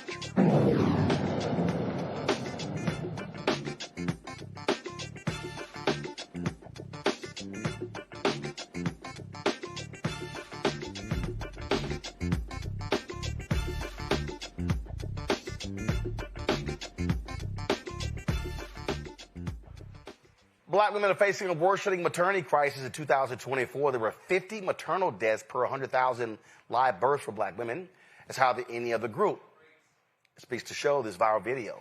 They show what black women call discrimination from staff at the Dallas Regional Medical Center in Mesquite, Texas. She arrived to deliver her daughter. The emotional footage shows Carrie Jones, doubled over in pain, barely able to sit in her wheelchair, as a white nurse continues intake questions rather than rushing her to the delivery room.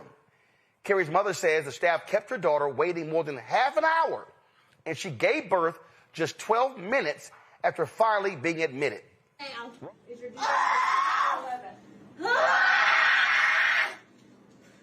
What? How many times have you been pregnant? 3.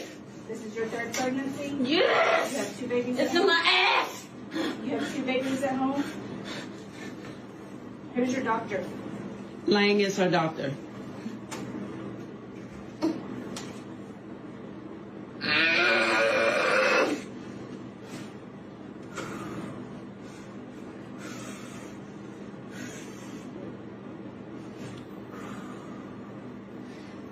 Y'all treat all your patients like this or just the black ones?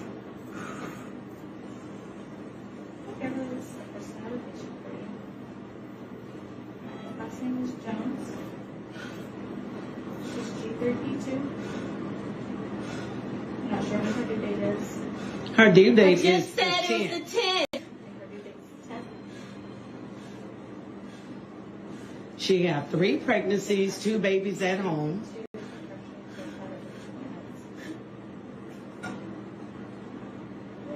I bet y'all listen next time. When you found out you was delivering at this hospital, your ass should have changed doctors.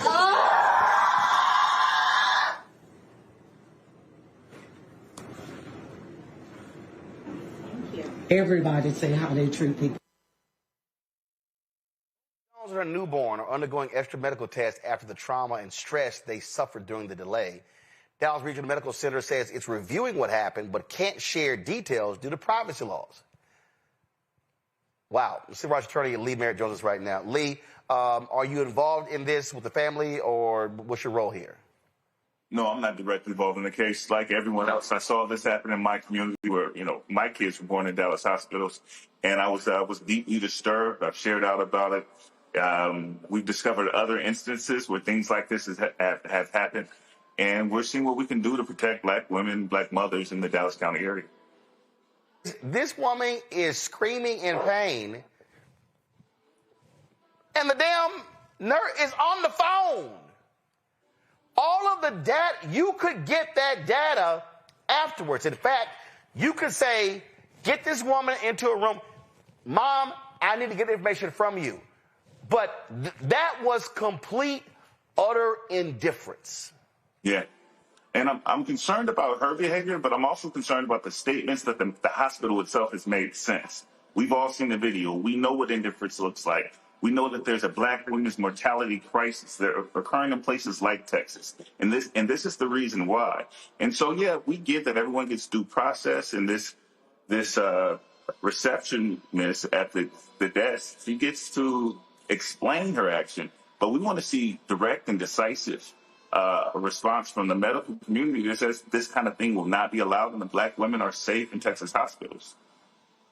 The mother, Cash, who goes by Cash with 2814 on TikTok, posted that video. And I don't understand how the hospital has not announced that nurse has been put on administrative leave. Yeah. No, the hospital has acknowledged that they've seen the video that's been viewed now millions of times all over the world. They've acknowledged that the employee, that it took place in their facility, that is their employee. And they said, they gave us a blanket, generic statement that they care about everyone's well-being and safety and that they want to give everyone the best experience. And obviously this family did not receive that.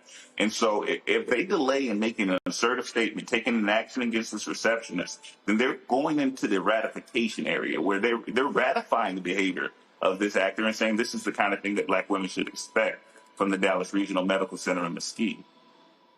This was their statement to People magazine. We are committed to providing compassionate, high-quality care to every person who comes through our doors, and we are reviewing this situation to understand what occurred. Due to patient privacy laws, we cannot share further details at this time, but our focus remains on ensuring that every patient receives the attentive, respectful care they deserve. First of all, patient privacy laws, her mama's already put this thing out publicly. And I guarantee you, the woman who with the baby, I'm sure she would say, oh, I will happily waive these privacy issues. Y'all need to talk publicly. Yeah. And it's not only Ms. Jones' privacy that we're concerned about. They're concerned about the privacy of their own employee, and she's not entitled to HIPAA protections. That's not a concern that our community shares. We want to know what's going on with your employee, what actions your hospital is taking. Not any classified information from the victim. We've heard enough from her, and we've seen enough from her. This is absolutely outlandish. Avis, your thoughts? Is I've had natural childbirth twice, and I can tell you one thing: as soon as she found it, first of all, it was obvious this woman was in active labor. Number one. Number two, she knew that this was not her first child. Typically, subsequent children come faster than your first child, so she should have known that she could have dropped that child at any moment. I've heard parts of this video where she was specifically asking for the anesthesiologist. I chose not to do that, but that was my choice. If she wanted to have an epidural, the fact that this woman just sat there and allowed her to suffer ever since she got 30 minutes, should have immediately 30 minutes. Pushed. Exactly. And who knows what could have gone wrong in those moments. She's not a doctor. She wasn't being checked out at the time that she was going through this active labor. Anything could have been happening. And this is one of the reasons why we're seeing the fact that Black women have a maternal mortality rate that's roughly 3 times that of white women in this nation. One of the reasons why is because our pain is not respected. Our pain is diminished.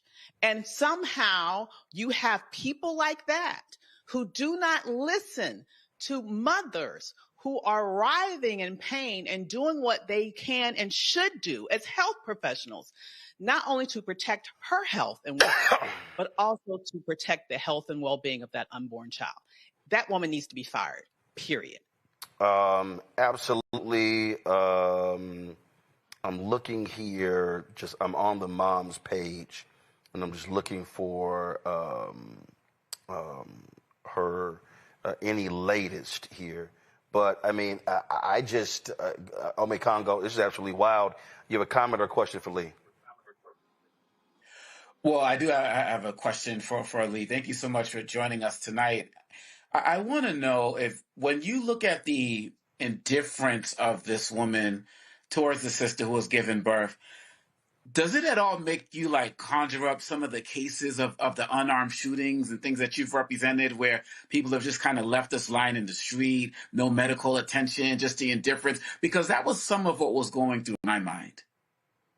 You know what? That's exactly what it makes me think of. It's the systemic dehumanization of Blackness itself. And so the same medical workers who are neglecting this mom, they reflect the same kind of medical workers who had to deal with some of my victims after they were victims of police violence. And often we see the medical community make a choice to either side with the patients. And I've seen heroic medical workers say, I will not allow law enforcement to neglect and treat people this way. This is not the oath that I committed to, or, this is not how we do it in this field. And then we see people like this woman who adopt the culture of hook and sinker and reflect very much the culture that devalues Black life that we see often in American policing. Mateo, I'm reading the mother's page, and she said the baby was crowning in the wheelchair, and there were 4 others sitting there talking about it and did nothing. I mean, I watched the video. It was horrific. It's a case not just of carelessness. It's a case of discrimination. It potentially, I don't know the details, but as I watched it, it potentially violates a host of federal laws. It could violate EMTALA. It could violate the ADA that recognizes extreme pain as a disability. It certainly would violate Title VI of the Civil Rights Act. And I think that the question is not whether the hospital made a mistake or whether the individual. The question is whether they follow the law. That's what we need to focus on, and then there needs to be redress for that.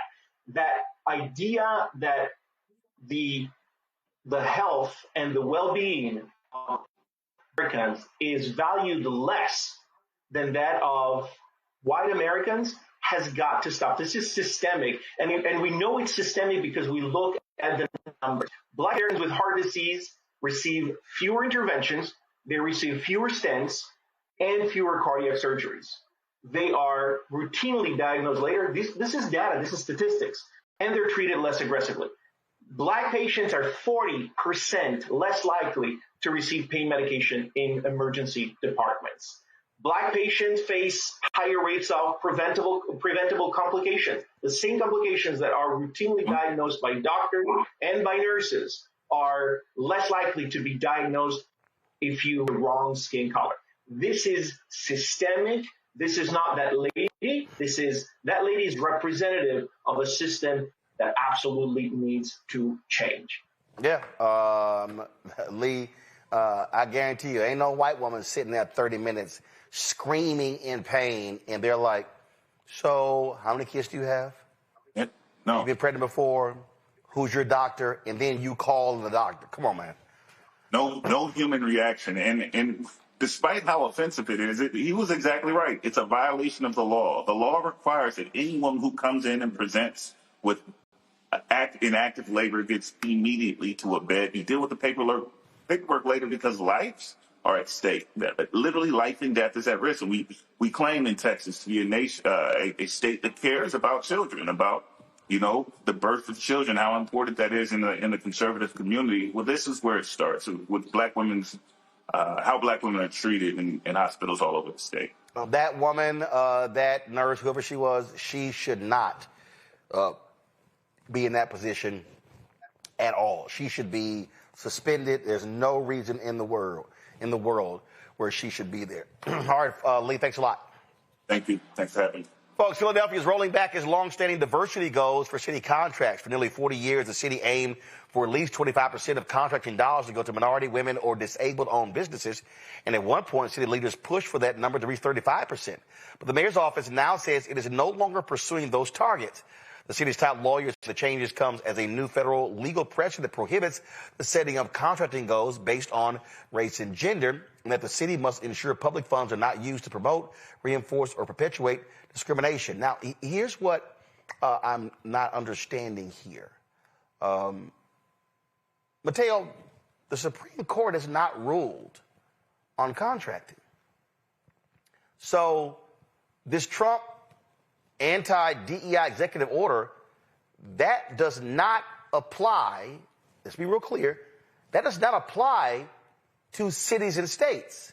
Now, if you're talking federal dollars that a city receives, different conversation. What you have here, you have, frankly, these conservative groups that are now suing cities, trying to stop these programs, and many of these folks are afraid of being sued. So therefore, they're rolling these programs back. That's what's going on. What you have here is a reign of terror. It is the federalization, the localization of a federal trend. I know I talked about Project 2025 earlier tonight, but I'll talk about it again. This is Project 2025 in action. It is about rolling back equity. This is what Project 2025 is also about. It's about many other things, but it's about rolling back equity. Philadelphia talks, and the mayor talk about the legal risks of DEI. What I'd like for people to start talking about are the legal risks of removing DEI and the fact that the Equal Protection Clause of the Constitution, which no court can take away, no executive can take away. The Equal Protection Clause doesn't just prohibit discrimination. People need to understand that. It demands that governments address the effects, the pregress effects of past discrimination. And DEI programs are aiming at doing that, and removing that is actually a violation of the constitutional right encapsulated in the Equal Protection Clause. And it's the result of the pressure of the federal government and its sort of tentacular realities at local level that is getting these cities, these mayors, these municipalities to react in a manner that eventually 15, 20 years from now, we're going to realize is going to be insanely detrimental to our society. It is immediately to minorities. It will be insanely detrimental to our society at large. This is what I don't understand. This is the Philadelphia Inquirer. The new standards are part of a broader dismantling of race and gender-conscious policy in city procurement, a process that could affect contracts to historically disadvantaged firms worth more than $370 million annually.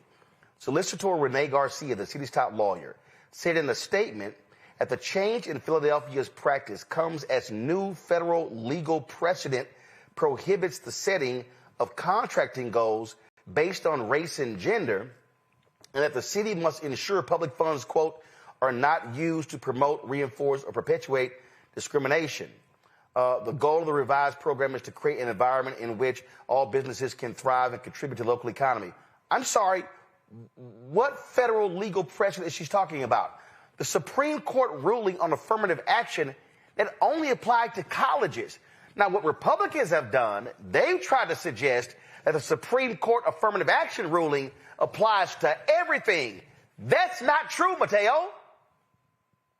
It is not true, but I guarantee you that the federal government is going to take a very broad approach to this interpretation, just like they did. We talked about earlier. They're doing with ICE targeting based on color of the skin or accent. Municipalities are paralyzed by the fact that they survive off of these funds, and they know that the federal government and their local assets are coming after them at one point or another, so they're being preemptive. There are conversations that are happening between people in municipalities, I know this for a fact, that are only happening via phone because people are afraid that the government is going to find out that they sent an email, even now that it is legal to say certain things, and will retroactively punish them. This is where we're living now. Yep. Here's the thing, Ome Congo, a Saving Inquirer story.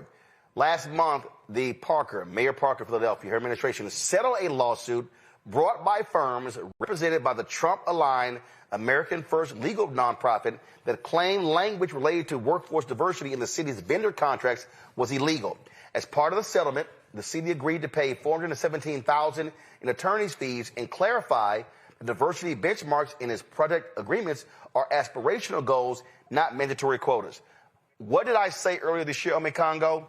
This is a Trump, MAGA, GOP effort to defund Black America. Oh, absolutely. And I see it as somebody who speaks across the country on issues relating to inclusion. Once that Supreme Court decision came out, just like you said, it was focused on colleges. But in the corporate spaces I was at, that I go to, people are talking about changing the languages. In nonprofit organizations, people are talking about changing the language. And now you see with the city government, this is a classic example of what Tim Snyder talks about in his book on tyranny, about obeying in advance. And at some point, people have to decide that enough is enough. How many people are willing to really push forward and fight this? You're sitting here talking about it. This was not part of the Supreme Court decision. Mateo's talking about the legal challenges as it relates to this. People have to continue fighting and stop settling, because at the end of the day, they have solid cases. It's almost like some of these issues we see with the media, just caving into Trump, like ABC and the like. We have to continue fighting. The elections of the last couple of weeks have shown that Americans are embracing diversity and want diverse voices and diverse experiences to reign in this country, as we were on that progress of doing. Of course, we're never perfect with it, but if cities like these continue to cave in advance, if state governments continue to cave in advance, then Trump doesn't have to lift a finger, and people are going to continue to move in his favor for him. This isn't in Project 2025. People obeying in advance, that's not in the project. The Project 2025 is their aggressive behavior to get rid of anything that represents DEI. It doesn't mean that we have to just bend over and take it just like that.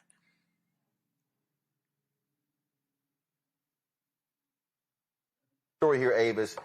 Philadelphia faced its own adverse ruling last year when the U.S. Court of Appeals for the Third Circuit sided with contractors who sued the city over its bidding rules, leading the city to settle with the plaintiffs last month. The firms, again represented by attorneys from America Legal First Legal, founded by Trump advisor Stephen Miller, claimed that the city violated the Constitution by forcing bidders to sign agreements that included diverse workforce goals. The case was not explicitly about awarding contracts to diverse business owners, but the court's opinion, authored by Judge Paul Mady, cleared the way for contractors to bring claims challenging the city's policies related to racial and gender equity as potentially in violation of the Constitution's, get this, Mateo just talked about it, guarantee equal protection. So, Avis, what these white folks are doing, and I have been saying this, they are literally using the civil rights laws. They are using the 1866 Civil Rights Act. They're using the Equal Protection Clause that was put there to help black folks. They're now saying, oh no, this is discriminating against whites. That's what they're doing. That's exactly what they're using. And they're also using the methods of the legal actions that were used during the civil rights movement in terms of having a legal strategy that is broad and meant to sort of chip by chip tear down different practices with the goal of bringing it to the Supreme Court to bring across broader change. We are seeing that tactic now being used against us. But at the end of the day, what they're also looking to do here, this is a full frontal attack on Black economic power. It's really interesting to see what these folks are doing. On the one hand, we started off the show and we talked about what's going on all across this nation with regards to the ICE raids. That's how they're going after the Latino community. How they're going after the Black community is with our economic power. And this is one of the first things they did on the very first day he was in office, the first 2 days he was in office. It was all about rolling back those civil rights advancements that, quite frankly, took us years, decades to get in place just to have one small iota of fairness. And for anybody, I know we're going to get to Pharrell in a minute, but for anybody who thinks that the situation was fair to begin with, or is even, or they must be smoking crack. Are you kidding me? The entire reason why those laws were needed in the first place is because you had a system that was bastardized from the beginning, that was specifically only open to a very small group of individuals, no matter how unqualified they were. And if you want to see some of the most qualified, I hate to use that term because only we have to prove that we're qualified. But let me just tell you, the people who have fought so long to get here are people that belong there, should have been there, if not for the practices of discrimination that we've had in this country for years. So to see this happen at the city level, after we know what's going on now at the federal level, as well as what's happened in corporations all across this nation, every little place that Black business owners, for example, could have gone now in order to get one iota of fairness, from the federal level, from corporations, now looking at Philadelphia and other cities. They are just chipping away all the different spaces with the goal of completely undermining Black economic power. That's all that's going on. All right. So Avis mentioned Pharrell, and I saw this video on social media, and I just sat there and said, here's another example of an entertainer not knowing what the hell they are talking about and sounding utterly clueless. Now, I don't know where this was. It was at some event. All right, I don't know. Again, roll a clip. As we look at what's going on in the current political climate, I'm just saying to want to turn anybody off, I hate politics. Like despise them. It's a magic trick that it's not real. I don't believe in either side, because I think when you pick a side, you are only, you are inadvertently supporting division. Yeah, it's not a popular point of view, but I just got to say that. Think about it. The wells are drying up, and now that diversity's off the table, now equity's off the table, now inclusion's off the table. So that makes me ask myself, okay, so how do we survive? Well, are there Black people in there tonight? Yeah. And in your heart, do you think for what it is that you do and who you are, do you think you're the best? Okay, so do you want the job because you're Black or because you're the best? Do you want someone to support your startup because you're Black or because you're the best? Right, so I think now for me it's about us having the best ambition. That's the reason why you should support these businesses. Yes, they happen to be Black and brown, but it should be based on the thesis that we're the best, not because we are a total shade of a skin color. That's a point of view that I have now that I'm resting on. And if diversity, equity, and inclusion ever comes back in style, cool. But in the meantime, I want to focus on being the best because I can bank on that. Because that's what's going to get you the position. I don't want you to give me anything. I want you to panic and not let me out the room because I'm the best.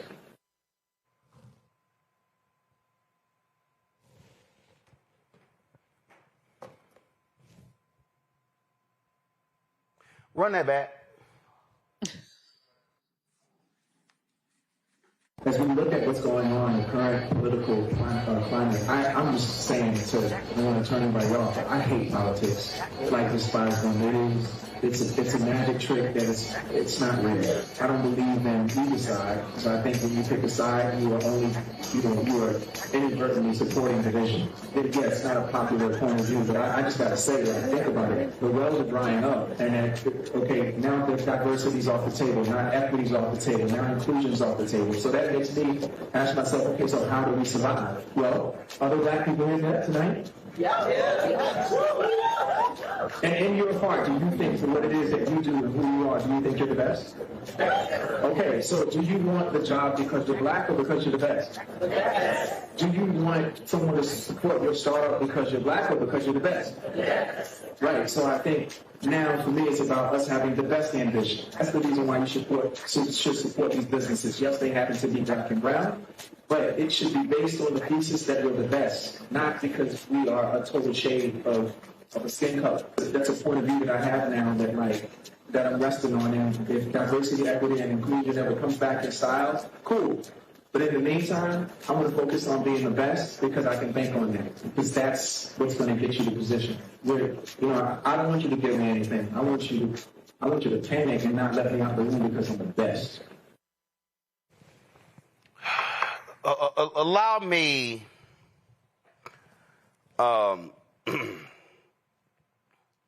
this is very simple. This is extremely simple. What Pharrell just said there is really some of the dumbest shit I ever heard. Okay. Pharrell said, I hate politics. It's a magic trick. It's not real. When you pick a side, you pick division. Okay, Pharrell. When somebody's running for office, somebody's going to win. So what happens is, if you vote, you gotta pick. You gotta pick. This is not, well, you know, I don't know. Matter of fact, let's see here. Just check something right here. Give me 1 second. I'm checking right here. Pharrell, you got 13 Grammys, which means you were nominated a number of times. Nominated. Which means that there were other people in the category. Which means that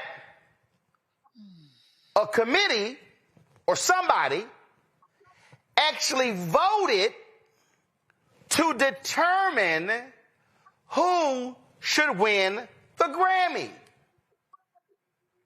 13 times, Pharrell, they voted, you got more votes than the other people in the category. Let me put that in political terms. That means, Pharrell, that if there were 5 people in the category, that means there were 5 people running for office. That means a committee in politics is called voters, assess the work of the 5 nominees, in politics is called candidates, and the committee in politics is called the voters, determine who they felt should win the Grammy, in politics, who should be in office. Pharrell, it's the same. Pharrell, you are a taxpayer. In fact, Pharrell, here's a perfect example. And we covered this story in 2021.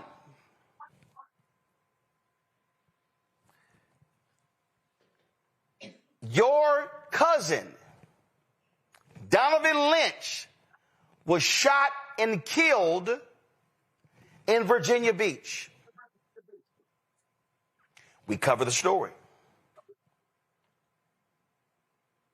Wayne Lynch, Donovan's father, filed a $50 million wrongful death lawsuit against the city and the black cop involved. The city of Virginia Beach settled the lawsuit, Pharrell, for $3 million. Pharrell, that's called politics. The city, elected leaders, had to approve the settlement. So what I'm confused by is, how do you believe, and let me be real clear, Pharrell, I am not saying that you, Pharrell, should publicly endorse anybody for office. I am not saying that you, Pharrell, should donate to any one candidate. In fact, you, Pharrell, have every right not to tell anybody who you vote for.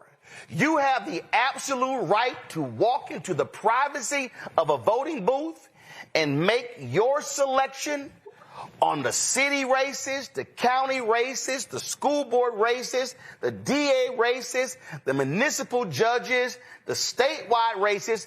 That's if you're registered to vote.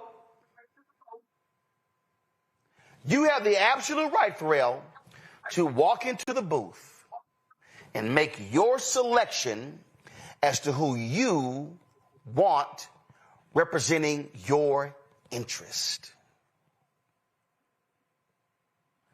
But to say that politics, I hate politics because it's a magic trick and it's not real,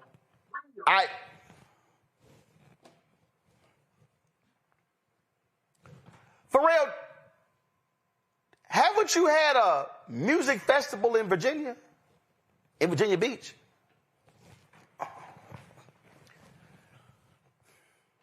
You, Pharrell, cannot hold a music festival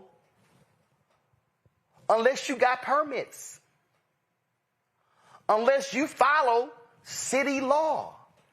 There are city requirements to how many bathrooms you have, how many EMT and law enforcement personnel, crowd control. We can go on and on and on.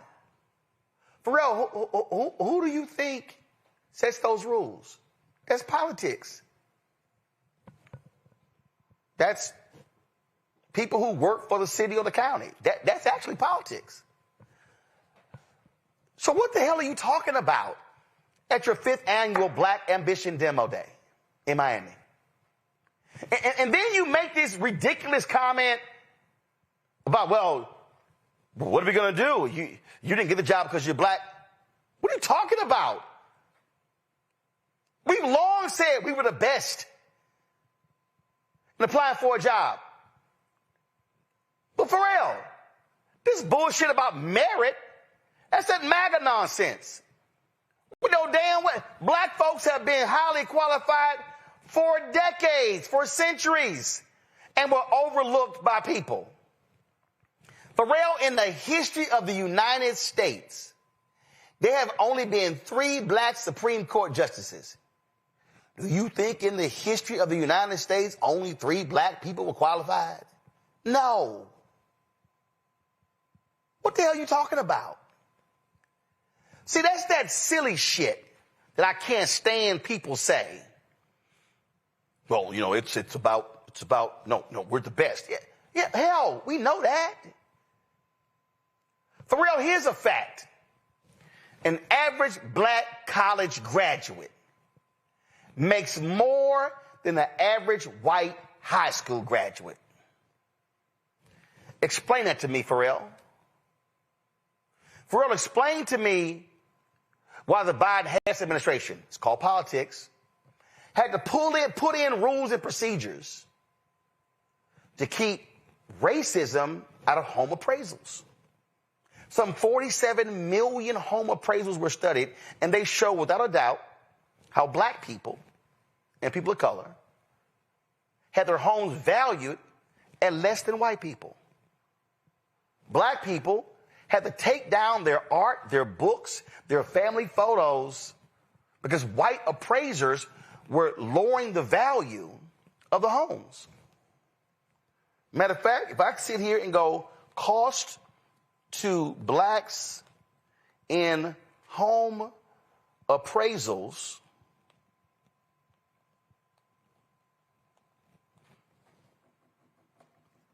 it is in excess of $150 billion. $150 billion that black people are being cheated out of wealth because of racist home appraisals. It was politics, Pharrell, that actually changed that. Pharrell, it has been politics that has changed any number of public policy issues. So what the hell are you talking about? If you are an entertainer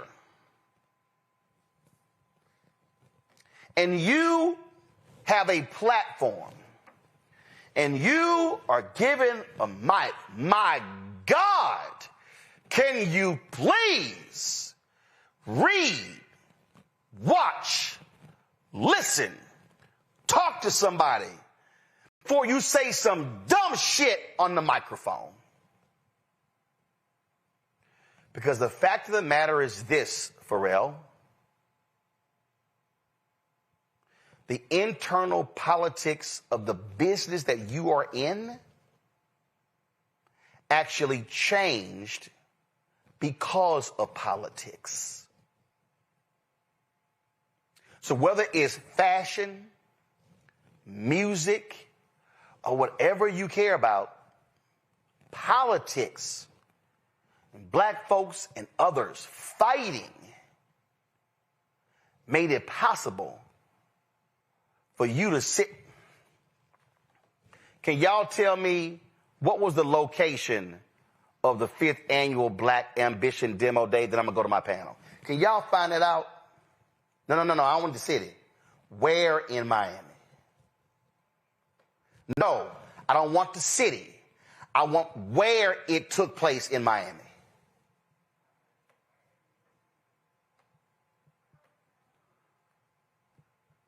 Give me 1 second. Black Ambition Demo Day.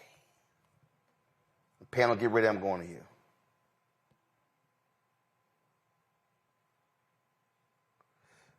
The 5th annual Black Ambition Demo Day took place at the Sacred Space, Miami, on Friday night.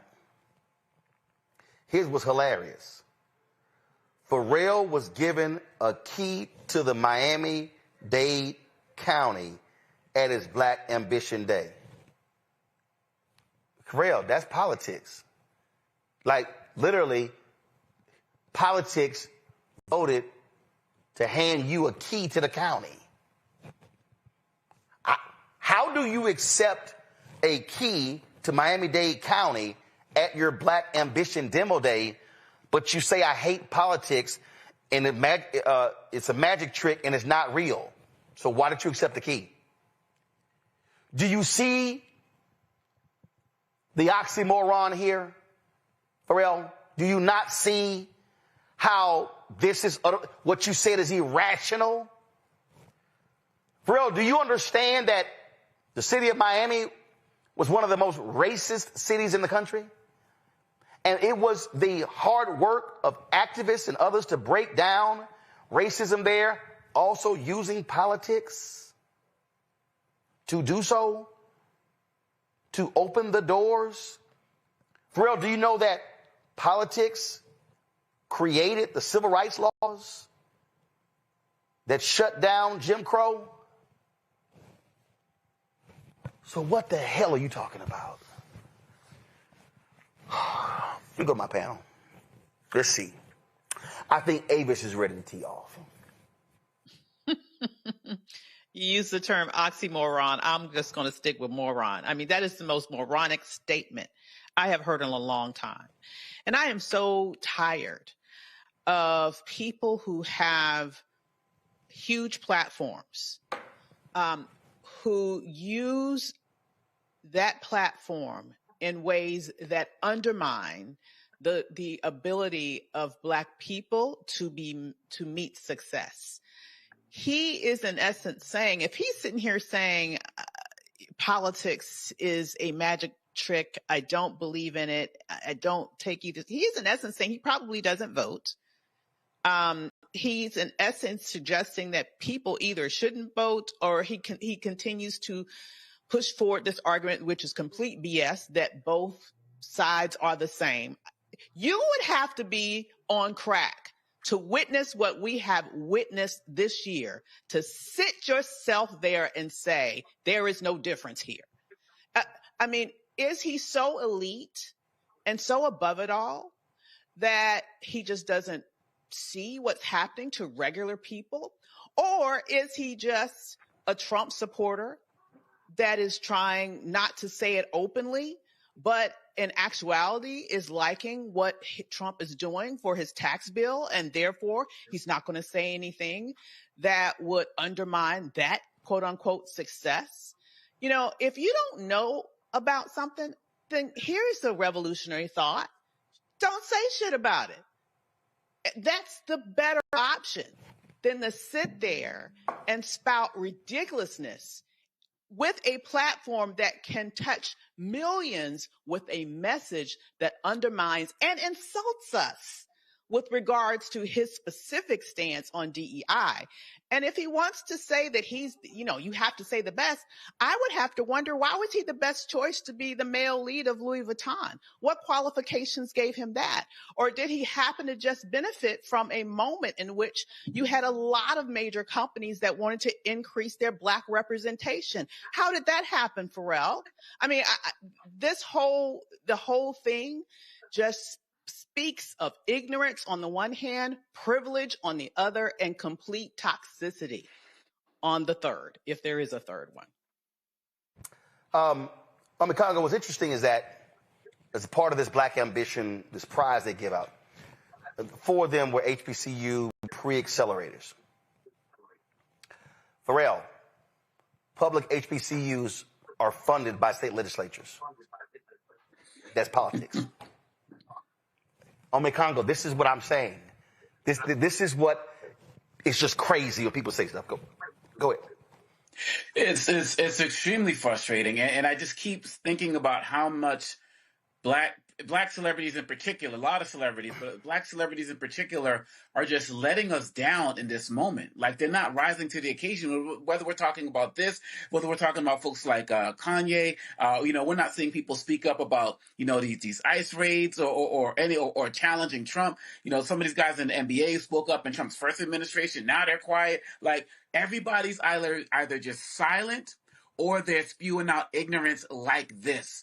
And it's just frustrating to see so many of our entertainers do this. For Pharrell, and the other problem that I have is that he's making it seem like we only got ahead because there was some type of affirmative action which benefited white women more than anybody else, or some type of DEIs. He's like, oh yeah, when that comes back in, that's cool, but we're going to focus on being the best. We were taught in our community that we had to be twice as better as white people, in many cases, unfortunately, to get half as much. So the level of detachment, the level of ignorance, the level of I've just made it, we're seeing by so many in our community who are not meeting this moment. And as Charles Blow said on Instagram earlier today, he's like, if you're talking about I'm just indifferent, you are supporting the opposition. You are supporting the oppression. And even when Taylor Swift and them came out and endorsed Kamala, Pharrell had some things to say about celebrities getting out there and talking about politics and endorsements. I mean, at the very least, can you tell people to get out there and vote and make their own decision, just like you said? But some of these guys out there, kind of going off what Ava said as well, I feel like they're intentionally trying to sway people away from being involved in this political process. And they have to be called out, because as the great Clay Kane says, if you don't do politics, politics is going to do you. And politics is doing us on so many levels right now. And too many of our celebrities, our athletes, and the guys out there are abandoning us in this moment that we need them. Mateo, I am right now looking at something on there's a website called AtlanticParkVB.com. And I'm looking at it. It is this massive, let me see this. I'm just reading this here. So it's laying out surf parks, things along those lines, the technology, this dome, all these different spaces, shopping and everything like that. I'm looking here because this is this massive development in Virginia Beach that Pharrell envisioned. And I'm trying to see right now if this was done in any partnership with city, county, or state. Because if it was, that's politics. And Mateo, here's the other thing. Black businesses have been able, it is without a doubt that more black businesses have been able to get city, county, state, federal contracts than they have corporate America. That's politics. I wish these people understand how all of these things are connected. You cannot escape. Pharrell is a big-time environmentalist, if I'm correct. Politics is involved in that. Mateo, go ahead. So I think Avison Amakongo said it perfectly. I don't have a whole lot to add. I'm going to say I heard him speak, and I have witnessed a level of delusion that reminded me a little bit of Marie Antoinette when she said, "Let them eat cake." I don't think he knows really what's going on. But I heard two things that really stuck out to me. Number one, this idea that politics equals division, and so you need to sit this one out because you don't want to be divisive. Let's even say that that's true. And I will say politics today is very divisive. Today is not any time in our country's history. Today is Berlin 1934. You have to sit on one side, and history will judge you by what you were able to do for your brothers and sisters based on what side you sat on. So that's number one. Number two about that is the message of politics is division, so you need to sit this one out, is a hideous message. It's a message that says your opinion doesn't matter. You're going to let other people make decisions for you. And I think enough people in our country have suffered the consequences of old white men making decisions for them. And so for Pharrell to make a statement like that is not just sad, it's counterproductive. And that's number one. Number two, the idea of we need to be the best. You need to buy because a black-owned business is the best. We all know that. That is clear that you're going to go choose the best of whatever you need to buy. But the reality is that in order for a black-owned business to exist, that black-owned business still needs to deal with banks, still needs to deal with government contracts, still needs to deal with authorizations, still needs to deal with real estate. And those are places where equity is immensely important because those are the places where discrimination happened, continues to happen. And if we don't do something about it, if we don't tell people, do not stand on the sideline, do something about it, go out and vote about it, then we're going to find ourselves in 1950 all over again.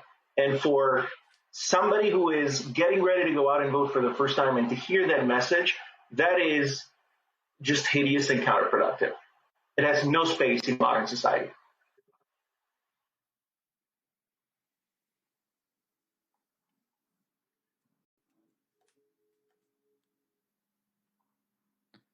Point. And let me be real clear. We covered this story.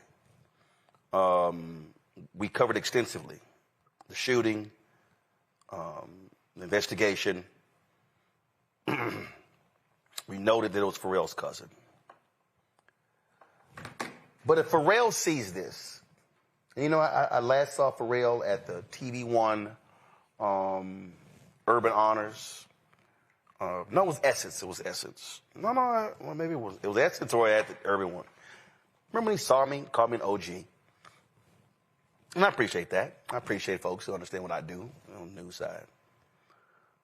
So Pharrell sees this. What I'm about to explain to Pharrell why politics matters. Go to my iPad. Pharrell Williams calls for investigation after cousin shot dead by police. This is a BBC story. This is a BBC story talking about the shooting of his cousin. Now, when you go into this story, it said a criminal investigation was ongoing. This is what the story says. But Pharrell says there are too many unanswered city and state questions, so is calling for an investigation at a higher federal level. This one is symbolic and a first because I had to speak at my cousin's funeral and was choked up with emotions, Pharrell said on social media, alongside a shot of the funeral program. And it goes on. Pharrell has previously called for transparency, honesty, and justice from authorities. He talked about how the officers involved in the shooting of his cousin weren't wearing their body cameras. But it was the folks who actually, through politics, fought for the city to spend $5.5 million on body cameras. So, Pharrell, let me explain to you why politics, who you vote for, matters. This is from 2022 when you call for this investigation. So you call for a federal investigation. Pharrell, in 2022, your cousin was shot in 2021. In 2022, Pharrell, who was president? Biden. Who headed the Civil Rights Division of the Department of Justice? Kristen Clark.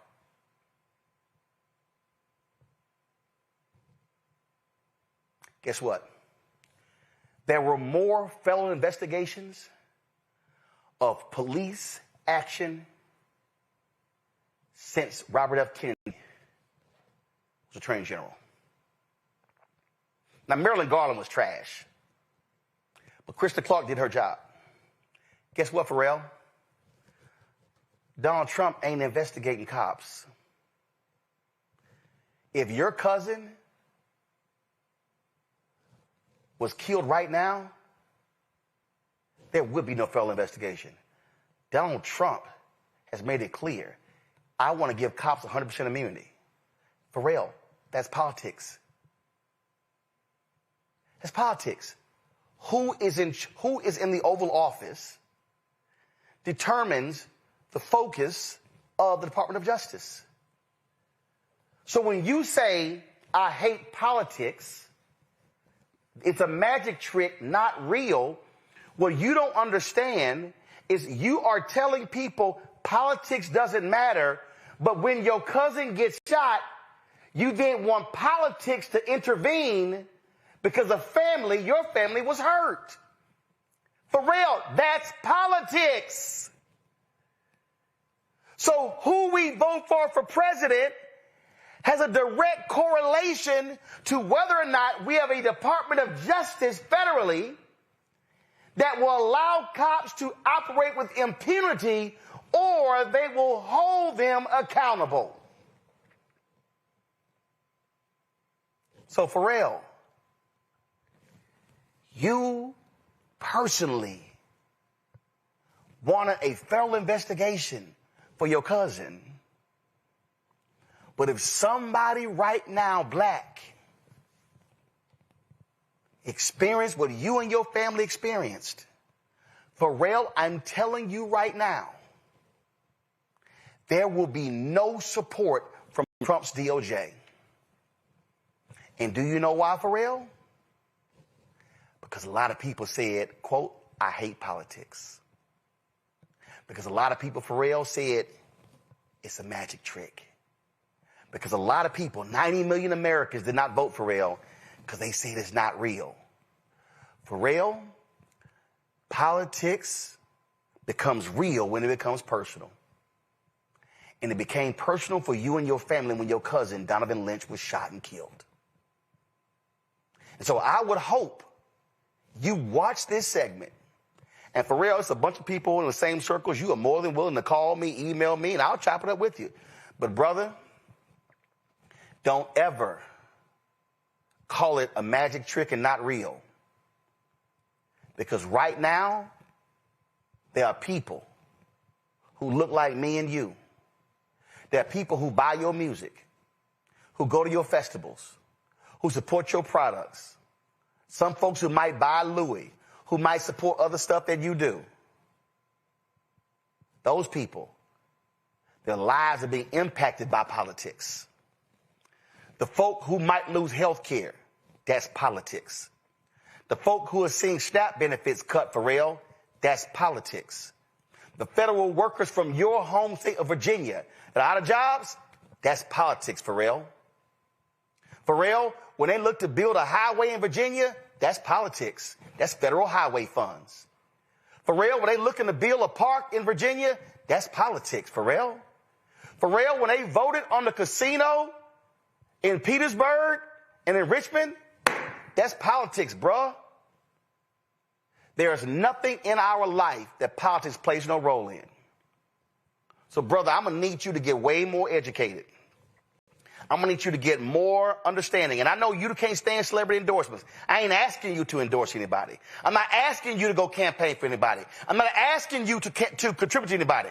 What I am asking you is to understand that when you hold a microphone to your mouth, what comes in your head, out of your mouth into that microphone, can literally impact people for good or for bad.